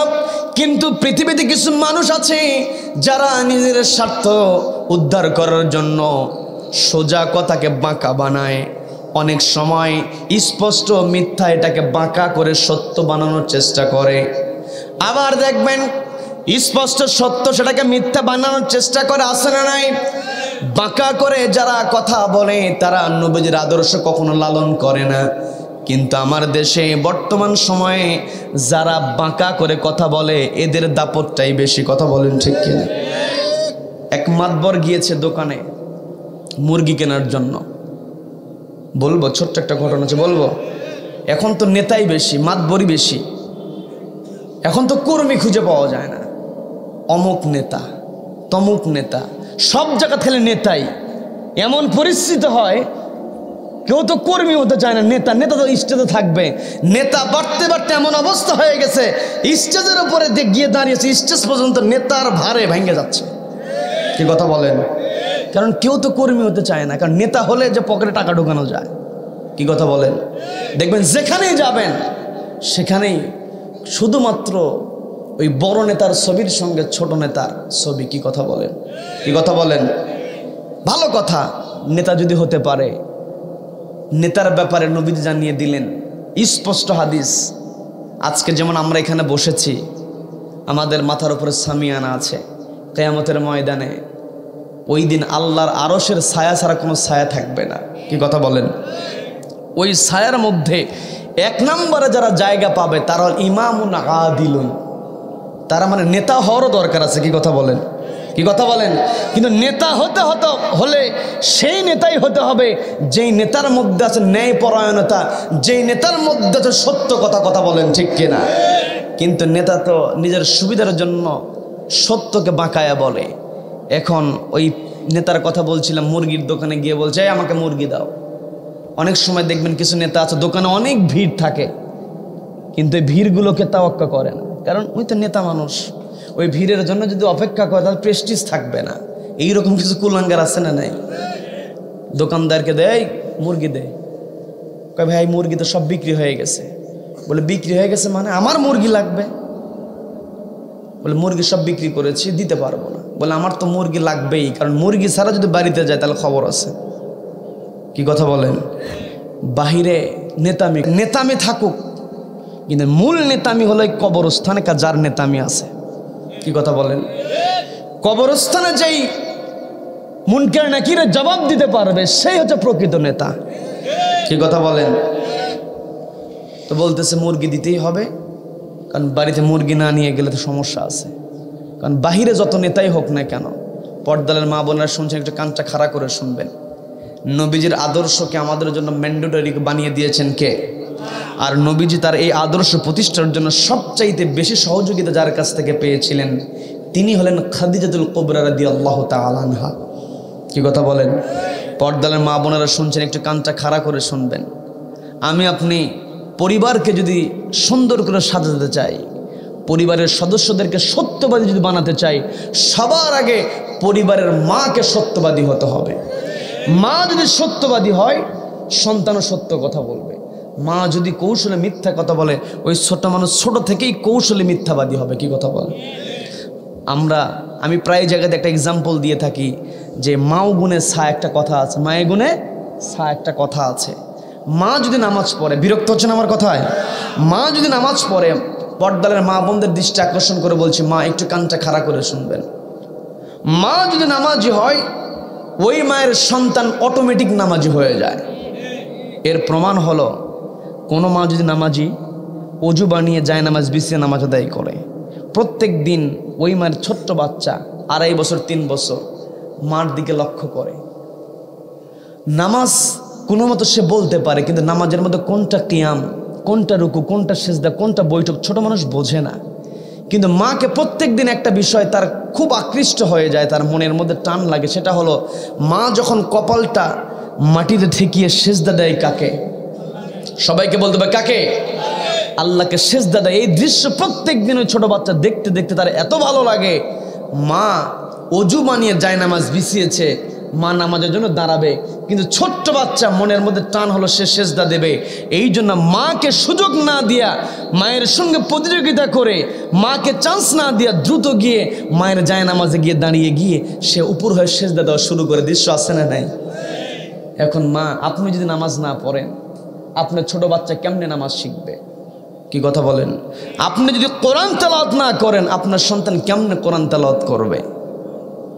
আগের দিনে শিক্ষিত মানুষ খুঁজে পাওয়া যেত না, কোনো হাটের মধ্যে কোনো বাজারের মধ্যে ডিগ্রি পাস মানুষ আসলে তাকে দেখার জন্য মানুষ ভিড় জমাতো। কি মুরব্বী ঠিক আছে না? এমনকি উপহার নিয়ে চিরামুড়ি কলা নিয়ে তার বাড়িতে যেত। রাস্তা দিয়ে হেঁটে গেলে বলতো যে দেখো অমুক এলাকার ডিগ্রি পাস করা মানুষ হেঁটে যায়। এখন ডিগ্রি পাস কেন, ঘরে ঘরে অনার্স মাস্টার্স এমনকি পিএইচডি হোল্ডারের সংখ্যা দিন দিন বেড়েই যাচ্ছে। এর দ্বারা বোঝা যায় আমার সমাজে দিন দিন শিক্ষিত বাড়ছে না কমছে। সবাইকে বলতে বাড়ছে না কমছে, কিন্তু এখন যদি প্রশ্ন করা হয় শিক্ষিত বাড়ছে, দুর্নীতি বাড়ছে না কমছে? শিক্ষিতও বাড়ছে, দুর্নীতিও বাড়ছে। কথা তো এমন হওয়া উচিত ছিল না, কথা উচিত ছিল শিক্ষিত বাড়ছে দুর্নীতি কমছে। কিন্তু দুঃখ নিয়ে একটা কথা বলতে হয়, আজকে আমার দেশে যে যত বড় শিক্ষিত সে তত বড় চোর, যার চেয়ার যত বড় সে তত বড় ডাকাত। একটাই কারণ,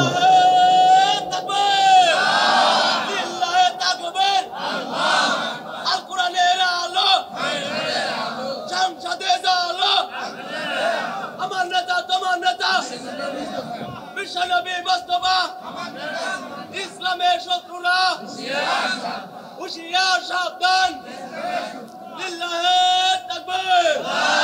আল্লাহ আমাদের সকল কবুল করুন, বলে না আমিন, বলে না আমিন।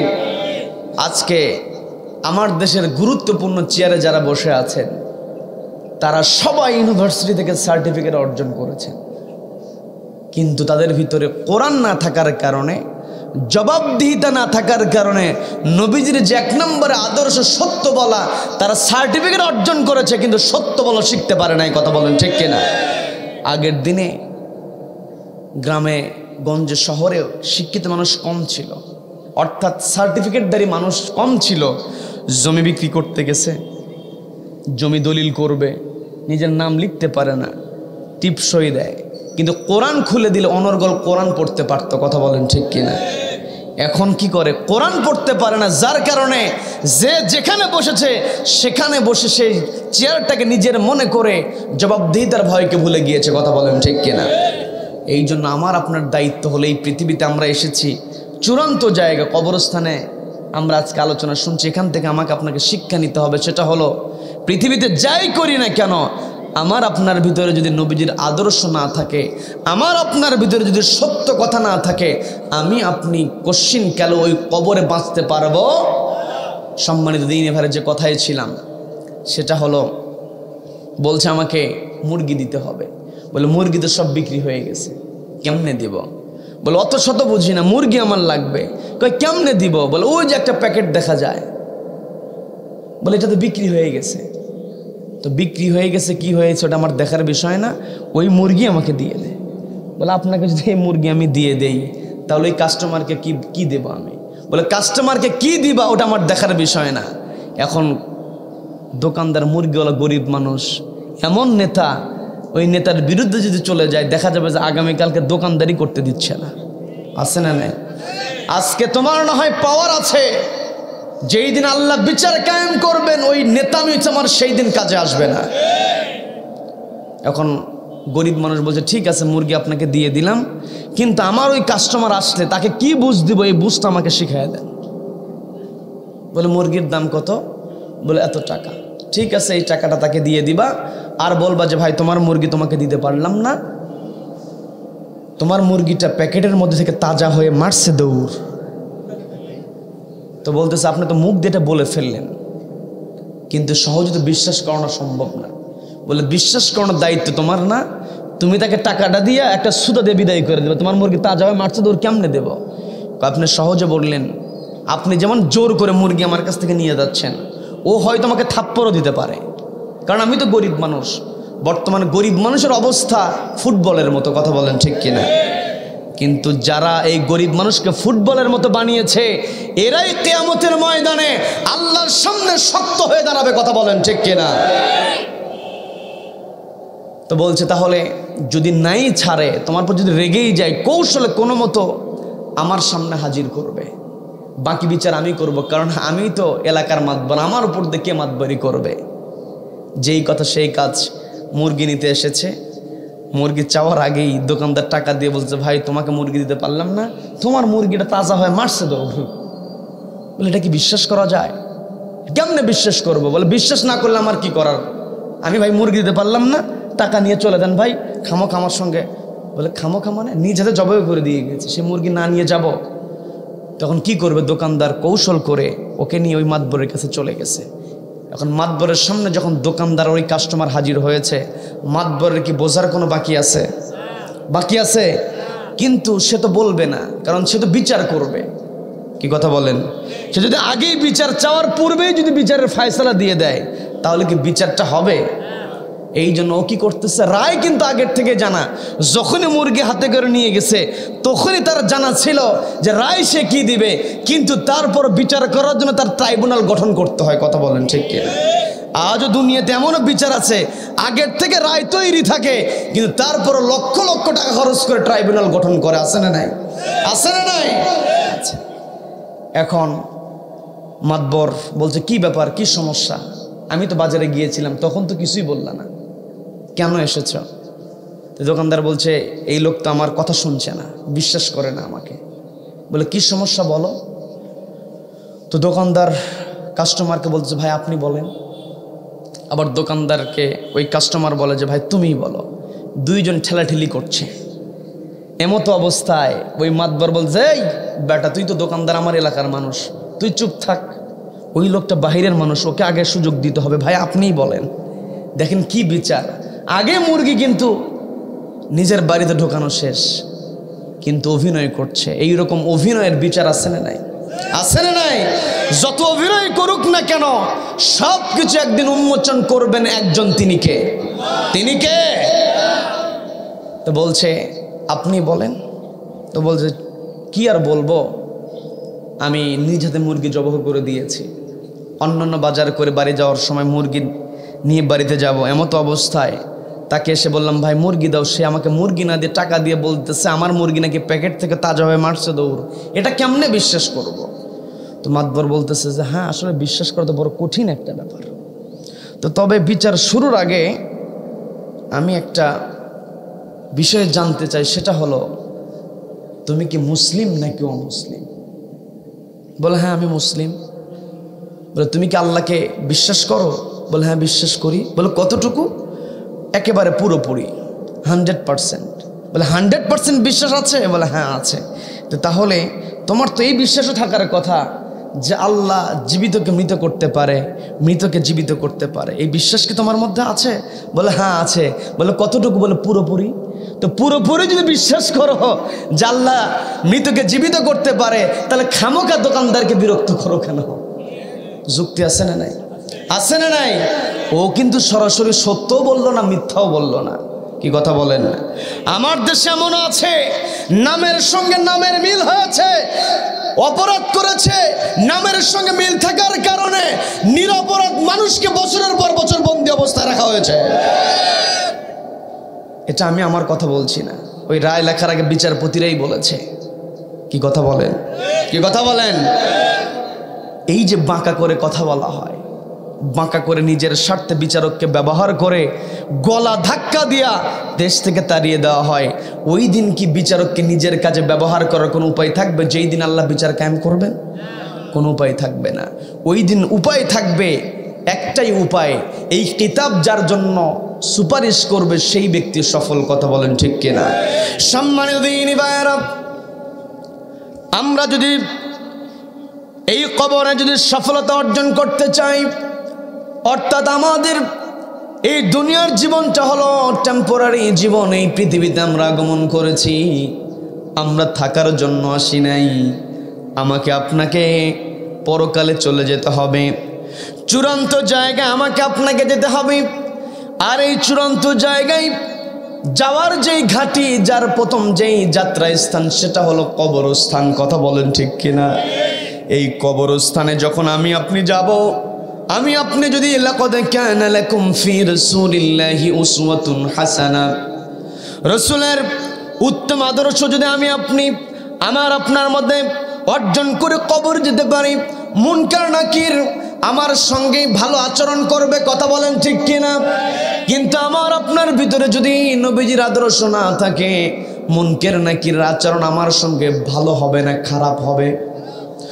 আমাকে আপনাকে ওই কবর নামক ঘাঁটি থেকে সফল হতে হলে নবীজির এক নম্বর বৈশিষ্ট্য আমাকে আপনাকে অর্জন করতে হবে। নবীজির 2 নম্বরে যে বৈশিষ্ট্য ছিল, নবীজি ছিলেন সফল আমানতদার। নবীজি কি কখনো আমানতের খেয়ানত করেছেন নাকি? নবীজি কখনো আমানতের খেয়ানত করেন নাই। নবীজির আদর্শ নবীজি যখন প্রতিষ্ঠা করতে চেয়েছেন, ওই মক্কার লোকেরা নবীজিকে আদর্শ প্রতিষ্ঠা করতে দেয় নাই। আমি আপনি যখন সত্য কথা বলবো, নবীজির আদর্শের কথা বলবো, এক শ্রেণীর মানুষ আমাকে আপনাকে বাধা দেওয়ার চেষ্টা করবে। নবীজিকে তারা তৎকালীন সময় আবু জাহেলরা 3টা উপায় থামানোর চেষ্টা করেছে। সবাইকে বলতে হবে কয়টা উপায়? সবাইকে বলতে হবে কয়টা উপায়? 3টা উপায়ে থামানোর চেষ্টা করেছে। যেই ষড়যন্ত্রের কথা রব্বুল আলামিন সুন্দর করে বলছেন পবিত্র কোরআনের 8 নম্বর সূরা আল আনফালের 30 নম্বর আয়াত আল্লাহ রব্বুল আলামিন বলছেন, وَإِذْ يَمْكُرُ بِكَ الَّذِينَ كَفَرُوا لِيُثْبِتُوكَ أَوْ يَقْتُلُوكَ أَوْ يُخْرِجُوكَ وَيَمْكُرُونَ وَيَمْكُرُ اللَّهُ وَاللَّهُ خَيْرُ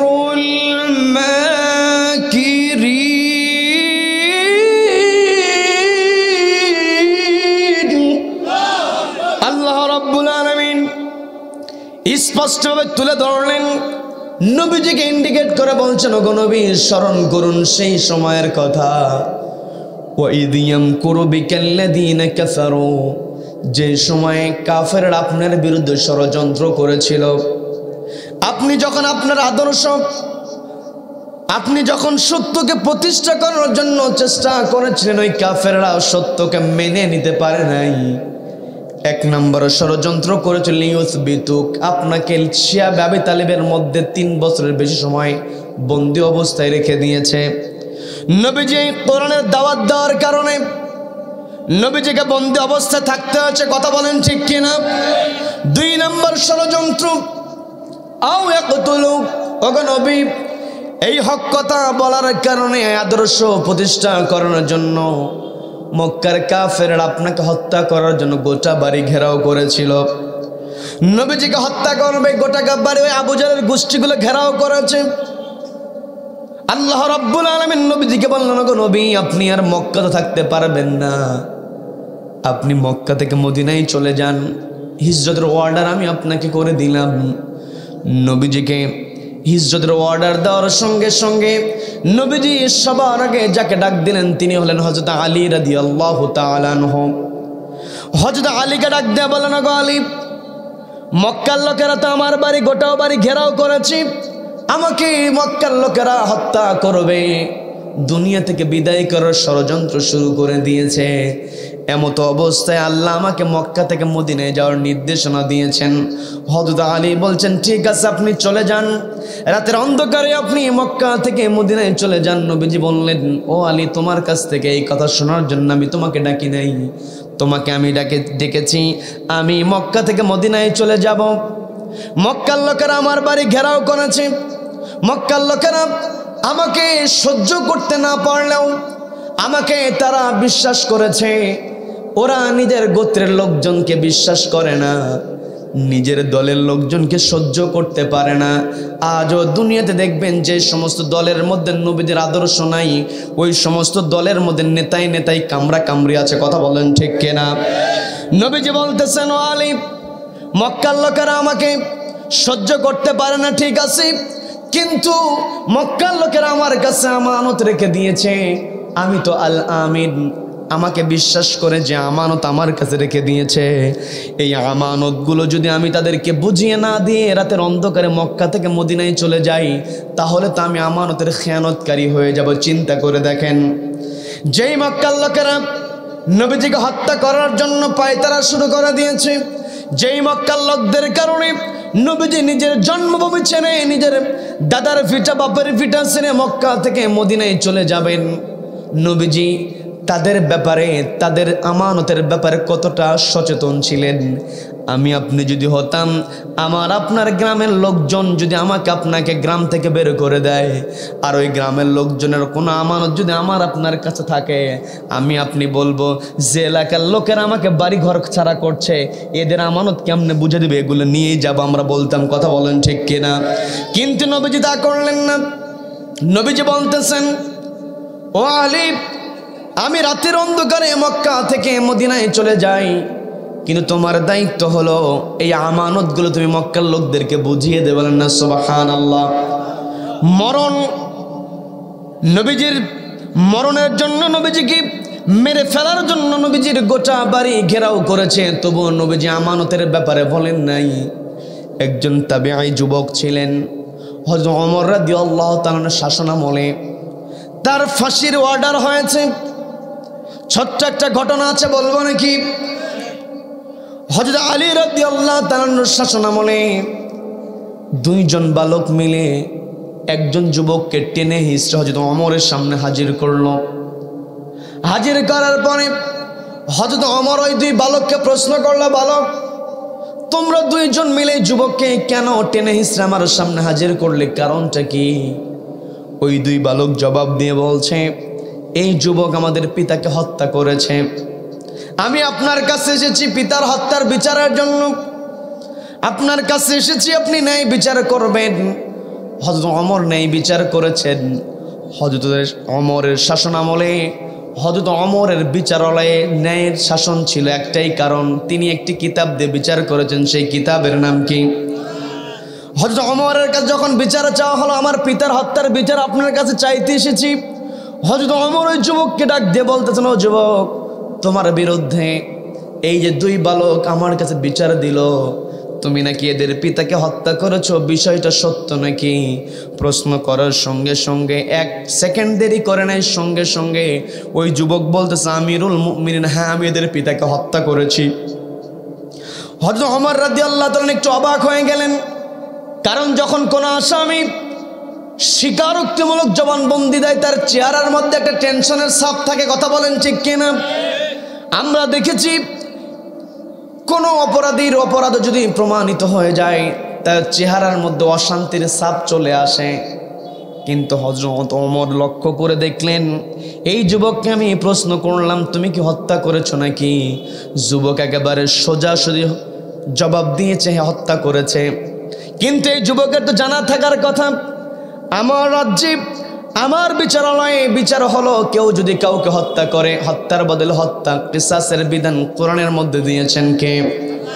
হযরত ওমর চিন্তা করলেন, এই যুবক মৃত্যুকে ভয় পায় না, সঙ্গে সঙ্গে স্বীকার করে নিয়েছে, চেহারার মধ্যে মরণের ভয়ের কোনো ছাপ নাই।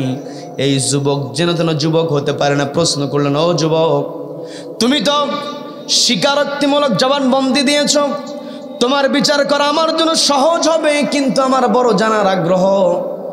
তুমি তো সত্য কথা বলেছ, মরণকে তুমি ভয় পাও না, তুমি তো সত্যবাদী। আমার বড় জানার আগ্রহ, সেটা হলো তুমি এদের পিতাকে কেন হত্যা করেছো, কারণটা একটু জানতে চাই। এই প্রশ্ন করার পরে ওই যুবক জবাব দিয়ে বলছে, আমিরুল মুমিনিন খলিফাতুল মুসলিমিন, আমি এদের পিতাকে হত্যা করেছি, এটা সত্য, কিন্তু এদের পিতাকে হত্যা করার, মেরে ফেলার কোনো টেন্ডেন্সি আমার মধ্যে ছিল না, আমার মধ্যে কোনো ইচ্ছা ছিল না। হযরত ওমর বলতেছেন, তোমার মধ্যে ইচ্ছা ছিল না, কিন্তু তুমি মেরে ফেলেছো, বিষয়টা বুঝতে পারলাম না। যুবক জবাব দিয়ে বলতেছে, আমিরুল মুমিনিন, আমি মুসাফির মানুষ, দীর্ঘ পথ পাড়ি দিয়ে এই পথ দিয়ে যাচ্ছিলাম। যাওয়ার পরে দীর্ঘ পথ অতিক্রম করার পরে আমার শরীরের পিতা ইগনোর করলো, আমার কথাকে যখন উপেক্ষা করে ফেলল, আমি তাকে বোঝানোর জন্য ওই পাথর খণ্ডটা তুলে নিলাম। তুলে নিয়ে মৃদু করে আঘাত করে বোঝাতে চেয়েছিলাম, এই পাথর খণ্ড দিয়ে আমি আপনাকে আস্তে করে আঘাত করলাম, আপনার আস্তে ব্যথায়, আস্তে আঘাত করার সঙ্গে সঙ্গে আপনার কেমন ব্যথা লাগে, নিশ্চয় আপনি জোরে আঘাত করার কারণে আমার উটটা রক্তাক্ত হয়েছে। আমার চিন্তা ছিল এদের পিতাকে রক্তাক্ত করব না, মৃদু আঘাত করব, ব্যথা বোঝানোর জন্য হালকা আঘাত করব, কিন্তু আমার অনিচ্ছা সত্ত্বেও আমি আঘাত করতে গিয়েছি হালকা করে, কিন্তু আঘাতটা জোরে লেগে যায়। আঘাতটা জোরে লাগার কারণে বৃদ্ধ মানুষ সেখানেই মারা যায়। আমার কোনো ইচ্ছা ছিল না।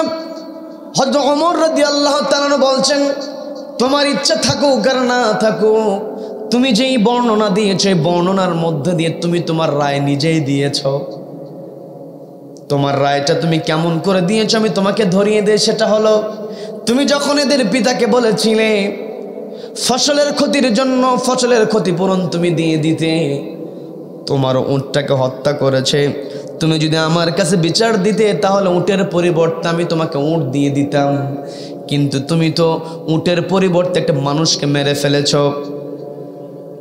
ফসলের ক্ষতি ফসল দিয়ে ক্ষতিপূরণ হয়, উটের ক্ষতিপূরণ উট দিয়ে হয়ে যায়, কিন্তু মানুষকে হত্যা করলে এটার বিধান হলো তোমাকে মৃত্যুদণ্ড গ্রহণ করতে হবে। এই কথা বলার সঙ্গে সঙ্গে ওই যুবক বলতেছে, আমিরুল মুমিনিন, আমি আপনাকে বিশ্বাস করি আপনি কখনো অন্যায় করতে পারেন না। আপনার বিচারে যদি আমার মৃত্যুদণ্ড হয়ে যায় আমার কোনো আপত্তি নাই। বলেন আল্লাহু আকবার। তবে আমার একটা দাবি আছে, আমার একটা আর্জি আছে। আর্জিটা হলো, আমাকে আপনি ফাঁসির মঞ্চে ঝুলিয়ে দেন, আমাকে মৃত্যু দিয়ে দেন, আমার কোনো আপত্তি নাই।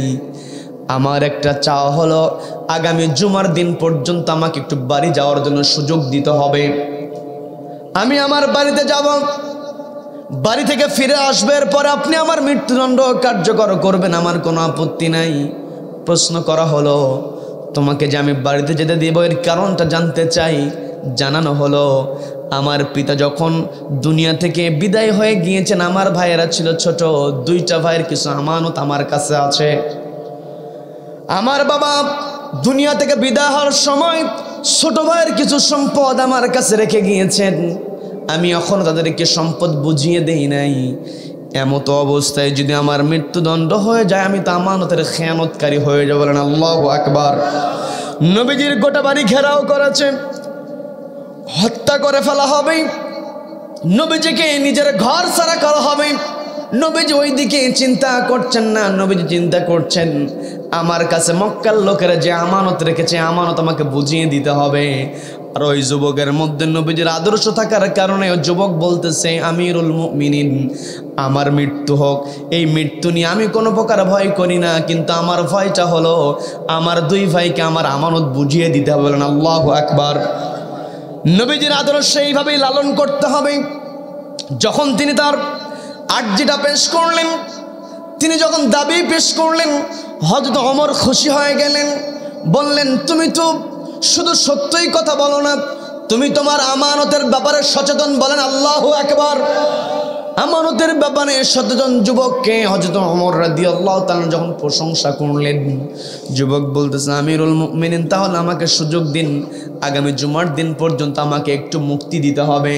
আমার দেশে যেটাকে বলা হয় প্যারোলে মুক্তি, আছে না নাই? আছে না নাই? অনেক সময় দেখা যায় জেলখানায় আছে, মা মারা গিয়েছে, বাবা মারা গিয়েছে, অথবা কাছের কেউ মারা গিয়েছে, জানাজায় অংশগ্রহণের জন্য দরখাস্ত করা হয়, প্যারোলে মুক্তি দেওয়া হয়। এমন দৃশ্য আছে না নাই? কিন্তু কিছু কিছু ক্ষেত্রে আমাদের দৃশ্য দেখে কলিজা ফেটে যায়। মায়ের জানাজায় অংশগ্রহণ করে প্যারোলে মুক্তি দেওয়া হয়েছে, চারপাশে প্রশাসনের লোকজন আছে, এরপরও মায়ের জানাজা পড়ার সময় হাতের হ্যান্ডকাফটা পর্যন্ত খোলে না, পায়ে ডান্ডা বেড়ি খোলে না। এই যে জুলুম, এই জুলুমের বিচার একদিন হবে। কথা বলেন ঠিক কিনা? সম্মানিত দিনী ভাইরা, যখন ওই যুবক ওমর রাদিয়াল্লাহু তাআলার কাছে প্যারোলে মুক্তির জন্য আবেদন করলেন, আবেদন করার পরে হযরত ওমর বলতেছেন, যুবক, আমি তোমার মনের অবস্থা বুঝতে পারছি, আমি তোমাকে প্যারোলে মুক্তি দিলে আমারও ভালো লাগবে, আমি তোমাকে মুক্তি দিতে পারি, কিন্তু শর্ত হলো তোমার পরিবর্তে একজন জিম্মাদার নিয়োগ করতে হবে। তোমার পরিবর্তে একজন জিম্মাদার এই জায়গায় নিয়োগ করতে হবে, কারণ এই মুহূর্তে তুমি আমানতের ব্যাপারে সচেতন, তুমি সত্য কথা বলেছ, তোমার মৃত্যুদণ্ড হয়েছে। এই অবস্থায় তুমি বাড়িতে গিয়ে স্ত্রীর সঙ্গে দেখা হতে পারে, তোমার সন্তানের সঙ্গে কথা হওয়ার পরে তোমার মনের মধ্যে আবেগ চলে আসতে পারে, শয়তান তোমাকে ধোঁকা দিতে পারে, তুমি এখানে ওয়াদা দিয়েছ, কিন্তু বাড়িতে গিয়ে তুমি নাও আসতে পারো। তুমি যদি না আসো, এই যে দুই বালক আমার কাছে পিতার হত্যার বিচার চেয়েছে, আমি চেয়ারে বসেছি, আমাকে বিচার দেওয়া হয়েছে, এমনকি আসামি আমার হাতে তুলিয়ে দেওয়া হয়েছে। এরপরে আমি তোমাকে ছেড়ে দিয়ে, তোমাকে প্যারোলে মুক্তি দিয়ে তুমি যদি এখানে হাজির না হও, আর এই দুই বালক যদি কিয়ামতের ময়দানে আল্লাহর সামনে আমার বিরুদ্ধে অভিযোগ করে, আমি ওমর এক কদম সামনে আগাতে পারবো না। বলেন আল্লাহু আকবার। কেমন শাসক তারা ছিলেন! ছোট মানুষ, ইয়েতিমদের পিতার হত্যার বিচার তারা করেছে। কথা বলেন ঠিক কিনা? যারা প্রকৃত শাসক হবে তারা শুধুমাত্র নিজের পিতার হত্যার বিচার করবে না, জনগণের পিতার হত্যার বিচার দিবে। কথা বলেন ঠিক কিনা? হযরত ওমর রাদিয়াল্লাহু তাআলা আনহু যখন এই কথা বললেন, আমি তোমাকে জিম্মাদার ছাড়া আমি তোমাকে ছাড়তে পারবো না, জিম্মাদার নিয়োগ করো, জিম্মাদার নিয়োগ না করলে তোমার উপায় নাই। এই কথা বলার পরে ওই যুবক বলতেছে, আমিরুল মুমিনিন খলিফাতুল মুসলিমিন, আমি যেই জায়গায় জিম্মাদার নিয়োগ করব, আমার তো পরিচিত কেউ এখানে নাই, আমার কোনো আত্মীয় স্বজন নাই, আমার কোনো বন্ধু বান্ধব নাই, কিভাবে আমি জিম্মাদার নিয়োগ করব? হযরত ওমর বলতেছেন, তুমি যদি জিম্মাদার নিয়োগ করতে না পারো, আমি তোমাকে ছাড়তে পারবো না। যুবক তখন চিন্তা করে দেখলো, দেখিতে একটা সুযোগ নেই, সেটা হলো সূরা হুজরাতের মধ্যে রব্বুল আলামিন সুন্দর করে বলছেন, ইন্নামাল মুমিনুনা ইখওয়া, একজন মুমিন আরেকজন মুমিনের জন্য ভাই। এটা বলে দিয়েছেন কে? আবার নবীজি জানিয়ে দিলেন, একজন মুসলিম আরেকজন মুসলিমের জন্য ভাই। শুধু ভাই নয়, একটা মুসলিম জাতি হলো কাজাসাদিল ওয়াহিদ, একটা অঙ্গের নাই। এর প্রমাণ হলো ওই ফিলিস্তিনি মুসলমানদের উপরে যখন আযাব গজব চলে আসে, কষ্ট দেওয়া হয়, তাদের উপরে জুলুম নির্যাতন করা হয়, ওই দৃশ্য দেখলে আমাদের কলিজা ফেটে যায়। কথা বলেন ঠিক কিনা? ওই ফিলিস্তিনের নির্যাতন দেখে আমার আপনার কলিজায় যদি আঘাত না লাগে, বুঝতে হবে আমার আপনার ইমানের মধ্যে ভেজাল আছে। কথা বলেন। সম্মানিত দিনী ভাইরা, সেই দিকে যাব না। যেই কথা বলছিলাম সেটা হলো, ওই যুবক দাঁড়িয়ে গেলেন, দাঁড়িয়ে গিয়ে বলতেছে, আমার মুসলিম ভাইরা, কারণ সবাই তো ওখানে দাঁড়িয়েছিল, বসেছিল, মুসলিমরা যারা বিচার দেখছিল। যুবক বলতেছে, কোন মুসলিম ভাই কি তোমরা কেউ আছো? আমার আমানতদারিতা আমি রক্ষা করতে চাই, আমার দুই ভাইকে আমি আমার আমানতটা পূর্ণ করে দিতে চাই।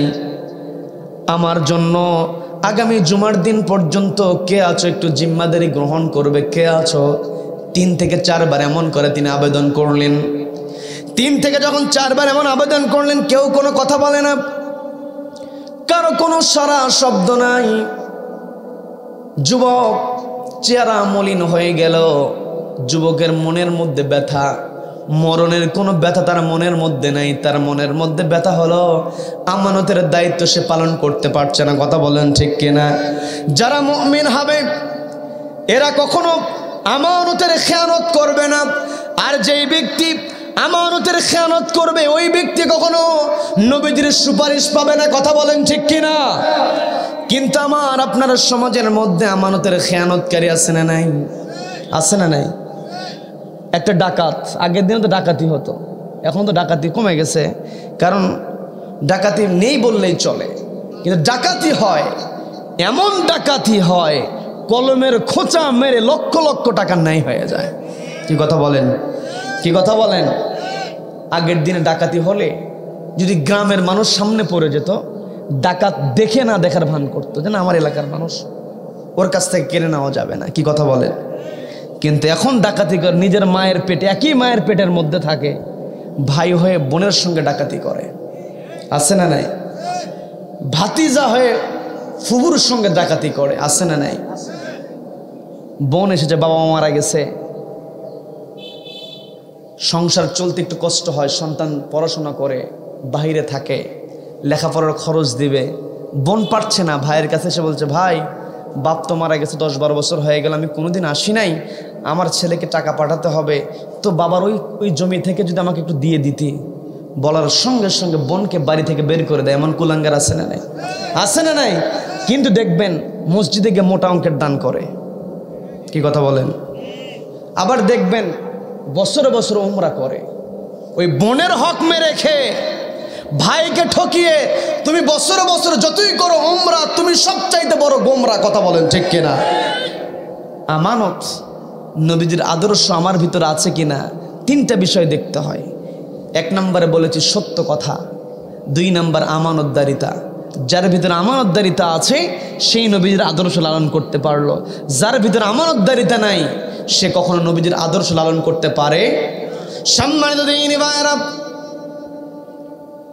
যখন ওই যুবক চেহারা মলিন হয়ে গিয়েছে, হতাশ হয়ে গিয়েছে, কি করব, এমত অবস্থায় নবীজির সাহাবী হযরত আবু যর গিফারী রাদিয়াল্লাহু তাআলা দাঁড়িয়ে গেলেন। দাঁড়িয়ে গিয়ে বলছেন, ও যুবক, চিন্তিত হওয়ার কারণ নাই। আগামী জুমার দিন পর্যন্ত তোমার জন্য জিম্মাদারি আমি আবু যর গ্রহণ করলাম। বলেন আল্লাহু আকবার।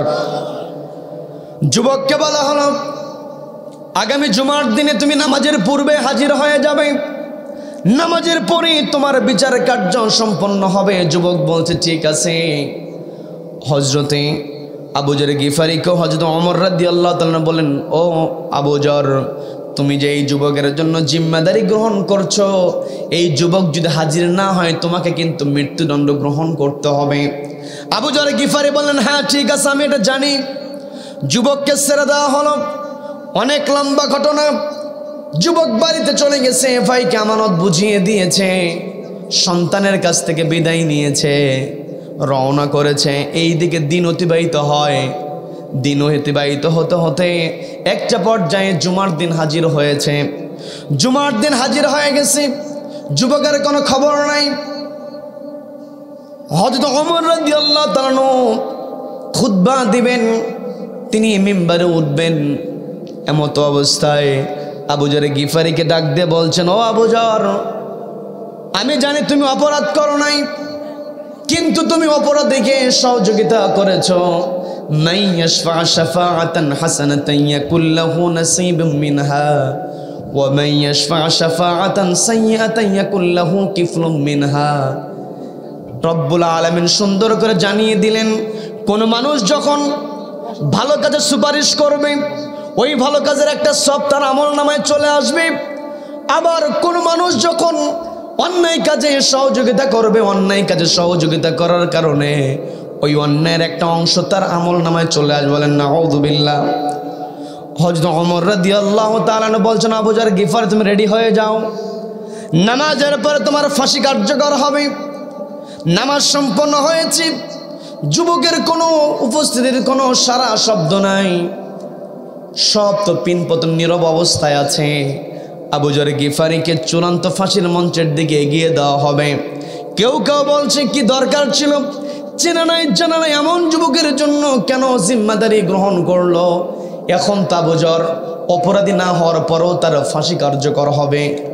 একটা পর্যায়ে হযরত ওমর রাদিয়াল্লাহু তাআলা যখন অর্ডার দিয়ে দিলেন, এমত অবস্থায় আবু যর গিফারী ফাঁসির মঞ্চের দিকে এগিয়ে যাবেন। মাঝখান থেকে একজন লোক চিৎকার দিয়ে উঠেছে। এই জায়গায় কেউ যদি মাঝখান থেকে চিৎকার দিয়ে ওঠে, আপনারা আমার দিকে তাকিয়ে আছেন, কিন্তু আমার দিকে আর তাকাবেন না, তার দিকে তাকাবেন। কথা বলেন ঠিক কিনা? ওই ব্যক্তি যখন চিৎকার দিয়ে উঠেছে, সবাই আবু যর গিফারীর দিক থেকে নজর সরিয়ে নিয়ে যখন ওই চিৎকারকারীর দিকে তাকালো, প্রশ্ন করা হলো, কেন চিৎকার করো? এই কথা বলার পরে ওই চিৎকারকারী জবাব দিয়ে বলতেছে, তোমরা তো সবাই আবু যরকে দেখছো, কিন্তু দেখো ওই মরুভূমির মধ্যে দূর পথ থেকে ঘোড়া দাবড়িয়ে কে যেন এগিয়ে আসতেছে, আমরা একটু অপেক্ষা করি। ওই ঘোড়ার সওয়ারি হলেও তো হতে পারে ওই যুবক, আর যদি ওই যুবক না হয়, এরপরে নয় আবু যর গিফারীর মৃত্যুদণ্ড কার্যকর হবে। কথা অনুযায়ী বিচারটা থামিয়ে দেওয়া হলো। ওই ঘোড়ার সওয়ারি এগিয়ে আসতেছে, যতই এগিয়ে আসে চেহারাটা ততই ক্লিয়ার হয়ে যায়। একটা পর্যায়ে যখন একেবারে কাছে চলে আসলো, বুঝতে বাকি রইল না ওই ঘোড়ার সওয়ারিটাই হচ্ছে ওই যুবক। বলেন আল্লাহু আকবার। যুবক দ্রুত এসে ঘোড়ার উপর থেকে লাফ মারল। লাফিয়ে গিয়ে আবু যর গিফারী রাদিয়াল্লাহু তাআলা কে বলতেছে, ভাই আমার উপরে মন খারাপ করো না, আমি তোমাকে বিপদের মধ্যে ফেলে দিয়েছি, টেনশনে ফেলে দিয়েছি, আমাকে ক্ষমা করে দাও, আমাকে মাফ করে দাও। আমি তো চাই নাই তোমাকে পেরেশানিতে ফেলার জন্য। পথের মধ্যে সমস্যার কারণে, ঘোড়ার অসুবিধা হওয়ার কারণে আমি হাজির হতে পারি নাই। আমি তোমার কাছে মাফ চাই, আমাকে তুমি মাফ করে দাও। আর আবু যর গিফারী রাদিয়াল্লাহু তাআলা ওই জায়গা থেকে সরিয়ে দিয়ে আবু যর গিফারীর জায়গাটা ওই যুবক দখল করে নিল। দখল করে নিয়ে হযরত ওমর রাদিয়াল্লাহু তাআলা আনহুকে বলছেন, খলিফাতুল মুসলিমিন, আমি আমার আমানতের দায়িত্ব পূর্ণ করে হাজির হয়েছি, এখন যদি আমার মৃত্যুদণ্ড হয়ে যায় আমার কোনো আফসোস নাই। বলেন আল্লাহু আকবার। আমার মৃত্যুদণ্ডের সময় পার হয়ে জায়গাটা আমার চাই না, কারণ এই মৃত্যুদণ্ডটা হয়েছে একটি কিতাব দিয়ে, সেই কিতাবের নাম কি? কোরআনের বিধান বাস্তবায়িত হতে আমার জন্য দেরি হোক এটা আমি চাই না, আপনি অর্ডার দিয়ে দেন আমার ফাঁসি কার্যকর হোক।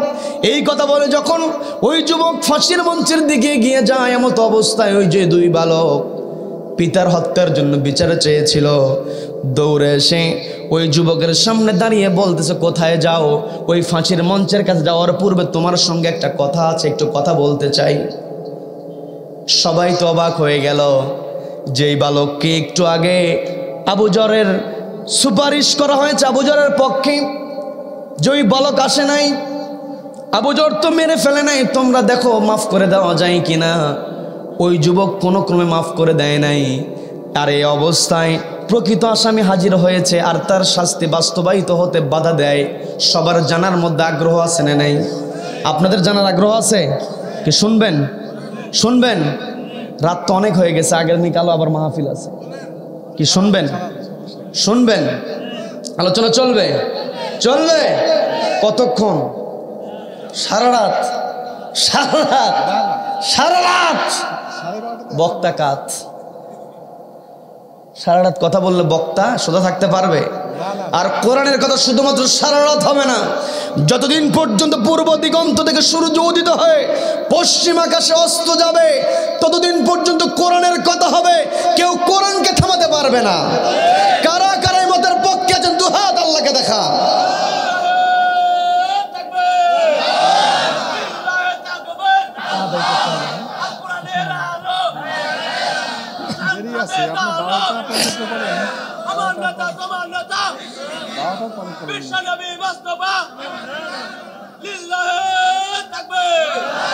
আল্লাহ আমাদের সকলকে কবুল করেন, বলে না আমিন, বলে না আমিন।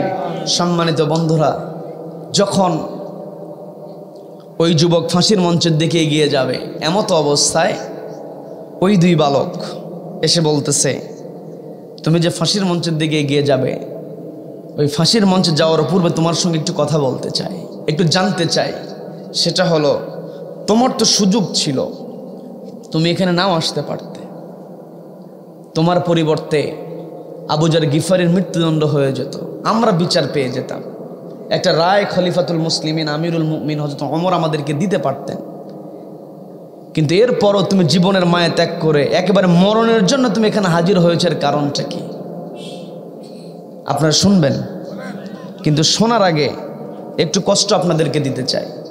সেটা হলো, এই যে সুন্দর আয়োজন করা হয়েছে, আগামীকালকে আলোচনা হবে, এই আয়োজনে একটা খরচ আছে না নাই? আছে না নাই? এটা কিন্তু শুরু করেছিলাম চূড়ান্ত জায়গা, যত বড় বিল্ডিং আমার হোক না কেন, এই গোরস্থান তো চূড়ান্ত জায়গা। এই জায়গা আমাকে আপনাকে আসতে হবে। কি কথা বলেন?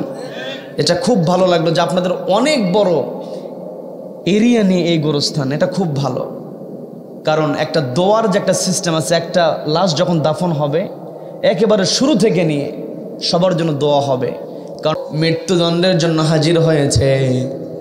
যুবককে প্রশ্ন করা হলো, যুবক তোমার তো সুযোগ ছিল, তুমি তোমার নিজের জীবনটা নিয়ে পালিয়ে থাকতে পারতে, তুমি কেন এই জায়গায় নিজের জীবন দেওয়ার জন্য ফাঁসির মঞ্চে এগিয়ে যাওয়ার জন্য হাজির হয়েছ? কারণটা একটু বলো। যুবককে যখন প্রশ্ন করা হলো, যুবক জবাব দিয়ে বলছে, কারণটা যদি তোমরা শুনতেই চাই সেটা হলো, আমি যখন এই জায়গা আমার জন্য আমার ভাই আবু যর গিফারিকে জিম্মেদার নিয়োগ করেছিলাম, তখন আমি আমার পরিচয় দিয়েছিলাম আমি মুসলিম। আমি নিজেকে পরিচয় দিয়েছি মুসলিম। মুসলিম হিসাবে যখন আমি ওয়াদা দিয়েছি আমি নির্ধারিত সময়ের পূর্বে হাজির হব, সেই সঙ্গে একজনকে আমি আমার জিম্মেদার নিয়োগ করেছি। আমি এটাও জানি, সেটা হলো আমি যদি হাজির না হই আমার পরিবর্তে আমার জিম্মেদারের ফাঁসি কার্যকর হয়ে যাবে। আমি নিজেকে মুসলিম পরিচয় দিয়ে এখানে হাজির হয়েছি। এখান থেকে সুবিধা নিয়ে ওয়াদাবদ্ধ হয়ে আমি আমার বাড়িতে গিয়েছি। বাড়িতে যাওয়ার পরে আমি যদি এই জায়গায় না আসতাম তাহলে একটা ইতিহাস রচিত হয়ে যেত। একটা ইতিহাস রচিত হয়ে যেত, কলঙ্কজনক অধ্যায় রচিত হয়ে যেত যে মুসলিম ওয়াদা করেছে কিন্তু নিজের জীবনের মায়া করে আরেকজনকে জিম্মাদার নিয়োগ করে নিজের অপরাধের পরিবর্তে আরেকজনকে মৃত্যুর মুখে ঠেলে দিয়েছে। এই যে কলঙ্কজনক একটা অধ্যায় রচিত হবে, মুসলিম জাতির জন্য এটা কলঙ্ক হয়ে যাবে যে মুসলিম জাতির সদস্যরা ওয়াদা খেলাফ করে। আমার দ্বারা মুসলিম জাতির ওয়াদা খেলাফ এটা রচিত হোক, এটা আমি চাই নাই। আমি আমার জীবনের মায়া ত্যাগ করে আমি আমার ওয়াদা পূরণের জন্য এই জায়গায় হাজির হয়েছি। বলেন আল্লাহু আকবার, সবাই বলেন আল্লাহু আকবার। দর করবে না, তোমার কি নাম? আশিককে আল্লাহ কবুল করেন, বলে না আমিন। আদর্শ সন্তান হিসাবে আল্লাহ গড়ে ওঠার তৌফিক দান করেন, বলে না আমিন। তার মামার পক্ষ থেকে আব্দুল কাদির 500 টাকা দানকে আল্লাহ কবুল করেন, বলে না আমিন। আয় রোজগার আল্লাহ বরকত দিয়ে ভরপুর করে দিন, বলে না আমিন। সম্মানিত দ্বীনি ভাইরা, একটু বোঝার চেষ্টা করবেন। ওই যুবক জবাব দিয়ে দিল, মুসলিম জাতি ওয়াদা খেলাফ করে, এটা যদি ইতিহাস রচিত হয়ে যায় মুসলিম জাতির জন্য এটা কলঙ্ক হবে। আমার দ্বারা মুসলিম জাতির কলঙ্ক হোক এটা আমি চাই নাই। মুসলিম জাতিকে কলঙ্ক মুক্ত রাখার জন্য আমি আমার জীবনের মায়া ত্যাগ করে এই জায়গায় হাজির হয়েছি। বলেন আল্লাহু আকবার। এই কথা বলার পরে আরেকজনকে আবু যার গিফারি রাদিয়াল্লাহু তাআলা আনহুকে বলছে, আবু যার গিফারি, আর একটু যদি দেরি হতো, আর এক মুহূর্ত যদি অতিক্রম হয়ে যেত, তাহলে তুমি তো এই যুবকের পরিবর্তে তোমার মৃত্যুদণ্ড কার্যকর হয়ে যেত। তুমি এই যুবকের জন্য জিম্মাদারি গ্রহণ করেছ, চেনা নাই জানা নাই। এই যুবক যদি হাজির না হতো তোমার তো ফাঁসি কার্যকর হয়ে যেত। তুমি চেনা নাই জানা নাই এমন অচেনা যুবকের জন্য কেন জিম্মাদারি গ্রহণ করেছ? তুমি কেন নিজের জীবনের মায়া ত্যাগ করলে? এই যুবকের জন্য জীবনের মায়া ত্যাগ করে তুমি জিম্মাদার কেন নিলে? আমরা একটু জানতে চাই। এই কথা বলার পরে আবু যার গিফারি রাদিয়াল্লাহু তাআলা আনহু তিনি জবাব দিয়ে বলছেন, আমার উত্তরটা অনেকটা ওই যুবকের মতো। সেটা হলো, ওই যুবক যখন আমাদের কাছে সহযোগিতা চেয়েছিল, ওই যুবক আমাদের সকলকে ডাক দিয়ে বলেছিল, আমার মুসলিম ভাইরা তোমরা কে আছো? আমি আমার আমানতের দায়িত্ব পূরণের জন্য তোমাদের মধ্য থেকে একজনকে জিম্মাদার হিসাবে চাই। তোমরা কে আছো আমার জন্য জিম্মাদারি গ্রহণ করবে? কে আছো আমাকে সহযোগিতা করবে? একজন মুসলমান অনেকগুলো মুসলমানের কাছে তার আমানতের দায়িত্ব পালনের জন্য সহযোগিতা চেয়েছে। এটা যদি কেউ সহযোগিতা না করে তাহলে এটাও তো কলঙ্কজনক অধ্যায় রচিত হবে। একজন মুসলিম তার আমানতের দায়িত্ব পালনের জন্য অনেকগুলো মুসলমানের কাছে সহযোগিতা চেয়েছিল, কিন্তু মুসলমানরা তাকে সহযোগিতা করে নাই। মুসলিম জাতি আরেকজনকে সহযোগিতা করে না, এই কলঙ্কজনক অধ্যায় রচিত হয়ে যাবে। আমি চিন্তা করে দেখলাম, মুসলিম জাতির জন্য এমন কলঙ্কজনক একটা ইতিহাস রচিত হোক এটা আমি চাই নাই। আমি আমার জীবনের মায়া ত্যাগ করে অচেনা ওই যুবকের জন্য জিম্মাদারি গ্রহণ করেছি। বলেন আল্লাহু আকবার, বলেন আল্লাহু আকবার। যুবক জবাব দিয়ে দিল যে আমি আমার ওয়াদা পূরণের জন্য, মুসলিম জাতি ওয়াদা খেলাফ করে এটা আমি চাই না, নিজের জীবনের মায়া ত্যাগ করে আমি হাজির হয়েছি। আবু যার গিফারি রাদিয়াল্লাহু তাআলা আনহু বললেন, মুসলিম জাতি একজন আরেকজনকে সহযোগিতা করে না, এই ইতিহাস যদি রচিত হয় এটা মুসলিম জাতির জন্য কলঙ্ক। আমি মুসলিম জাতিকে সহযোগী প্রমাণের জন্য, একজন মুসলমান আরেকজন মুসলমানকে সহযোগিতা করে এটা প্রমাণ করার জন্য নিজের জীবনের মায়া ত্যাগ করে এই অচেনা যুবকের জন্য জিম্মাদারি গ্রহণ করেছে। বলেন আল্লাহু আকবার। সম্মানিত দ্বীনি ভাইরা, যখন আবু যার গিফারি রাদিয়াল্লাহু তাআলা জবানবন্দি দিয়ে দিলেন, এই কথা বলে দিলেন, মুসলিম জাতিকে আমি কলঙ্ক মুক্ত রাখার জন্য, আবার ওই যুবক যখন বলে দিল মুসলিম জাতির ইতিহাস কলঙ্কযুক্ত, এটা আমি চাই নাই। মুসলিম জাতি ওয়াদা পালন করে। আবার আবু যার গিফারি বললেন, মুসলিম জাতি একে অপরকে সহযোগিতা করে, এটা প্রমাণের জন্য আমরা নিজের জীবনের মায়া ত্যাগ করেছি। এই কথা শুনে ওই দুই বালক এখন বলে উঠতেছে, আমিরুল মুমিনিন, খলিফাতুল মুসলিমিন, যেই মুসলিম জাতি তার ওয়াদা পালনের জন্য জীবনের মায়া ত্যাগ করতে পারে, যেই মুসলিম তার মুসলিম জাতির কলঙ্ক ঢাকার জন্য অচেনা যুবকের জন্য জিম্মাদারি গ্রহণ করতে পারে, আমরাও তো মুসলিম, আমরা নিজেদেরকে মুসলিম প্রমাণের জন্য ওই ওয়াদা পালনকারী যুবককে আমরা ক্ষমা করে দিলাম। সুবহানাল্লাহ। তার মানে এই ঘটনা দ্বারা আমরা বুঝতে পারলাম কি, নবীজির আদর্শ আমাদের জন্য নির্ধারণ করে দিয়েছেন কে? সবাইকে বলতে হবে, কে নির্ধারণ করে দিয়েছেন?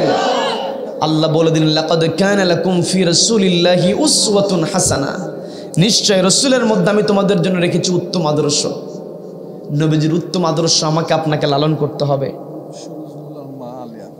সুরুজ মোল্লা ভাইয়ের মা আলেয়া খাতুন 2000 টাকা, বলেন মারহাবা মারহাবা। দানকে আল্লাহ কবুল করেন, বলেন আমিন। নেক হায়াত দারাজ করে দিন, বলেন আমিন। আচ্ছা, যে কথাই ছিলাম, মুসলিম জাতির আদর্শ হচ্ছে বিশ্বনবী জনাবে মুহাম্মদুর রাসূলুল্লাহি সাল্লাল্লাহু আলাইহি ওয়াসাল্লাম। নবীজির আদর্শ বর্ণনা করে আমরা শেষ করতে পারবো না, কিন্তু নবীজির আদর্শ যেগুলো মূল পয়েন্ট যেগুলো, সেটা হলো নবীজির 1 নম্বরে যে বৈশিষ্ট্য ছিল, নবীজি ছিলেন সত্যবাদী। আমি আপনি যদি নবীজির আদর্শ, আল্লাহর অর্ডার অনুযায়ী লাকাদ কানা লাকুম ফি রাসূলিল্লাহি উসওয়াতুন হাসানা, আল্লাহ যে বললেন নবীজির আদর্শ তোমাদের জন্য আমি ম্যান্ডেটরি করে দিলাম, এই ম্যান্ডেটরি যদি তোমরা মানতে চাও, তাহলে আমার নবী যেমন সত্য কথা বলেছেন, তোমাকে সত্য কথা বলতে হবে। রব্বুল আলামিন আমাদেরকে সত্যবাদী হওয়ার তৌফিক দান করুন, বলেন আমিন। 2 নম্বরে, নবীজিকে যখন মক্কার ওই কুফফারেরা হত্যা করার জন্য ঘেরাও করেছিল, নবীজিকে মেরে ফেলবে, নবীজির ঘর বাড়ি ছাড়া করার জন্য ষড়যন্ত্র করছে, নবীজি ওই সময়টাতেও তার আমানতের ব্যাপারে সচেতন ছিলেন, বলেন আল্লাহু আকবার। ওই নবীর আদর্শ যদি আমি আপনি লালন করতে চাই, তাহলে আমানতের ব্যাপারে আমাদের সচেতন হওয়ার দরকার আছে না নাই? রব্বুল আলামিন আমাদেরকে আমানতের ব্যাপারে সচেতন হওয়ার তৌফিক দান করেন, বলেন আমিন। নবীজির সাহাবী হযরত ওমর রাদিয়াল্লাহু তাআলা বিচার কার্য পরিচালনা করছেন, আসামি যুবক, তারা জবানবন্দি দিয়েছে, সত্য কথা বলেছে, কিন্তু চেহারার মধ্যে তার বিন্দু পরিমাণ ভয়ের ছাপ নাই, বলেন আল্লাহু আকবার। মৃত্যুদণ্ড ঘোষণা হয়ে গিয়েছে, কিন্তু তবুও সে মৃত্যুকে ভয় না পেয়ে আমানতকে ভয় পাচ্ছে। কি কথা বলেন? তার মানে আমার আপনার দায়িত্ব সত্য বলতে হবে, আমানতের ব্যাপারে সচেতন হতে হবে, আর আমি আপনি যে ওয়াদা করব, এই ওয়াদা আমাকে আপনাকে পূর্ণ করতে হবে। নবীজির এই 3টা আদর্শ যদি আমি আপনি লালন করতে পারি, আমার আপনার সম্মান দুনিয়াতে এবং আখিরাতে মর্যাদা দান করবেন কে? রব্বুল আলামিন আমাদের সকলকে কবুল করেন, বলেন আমিন।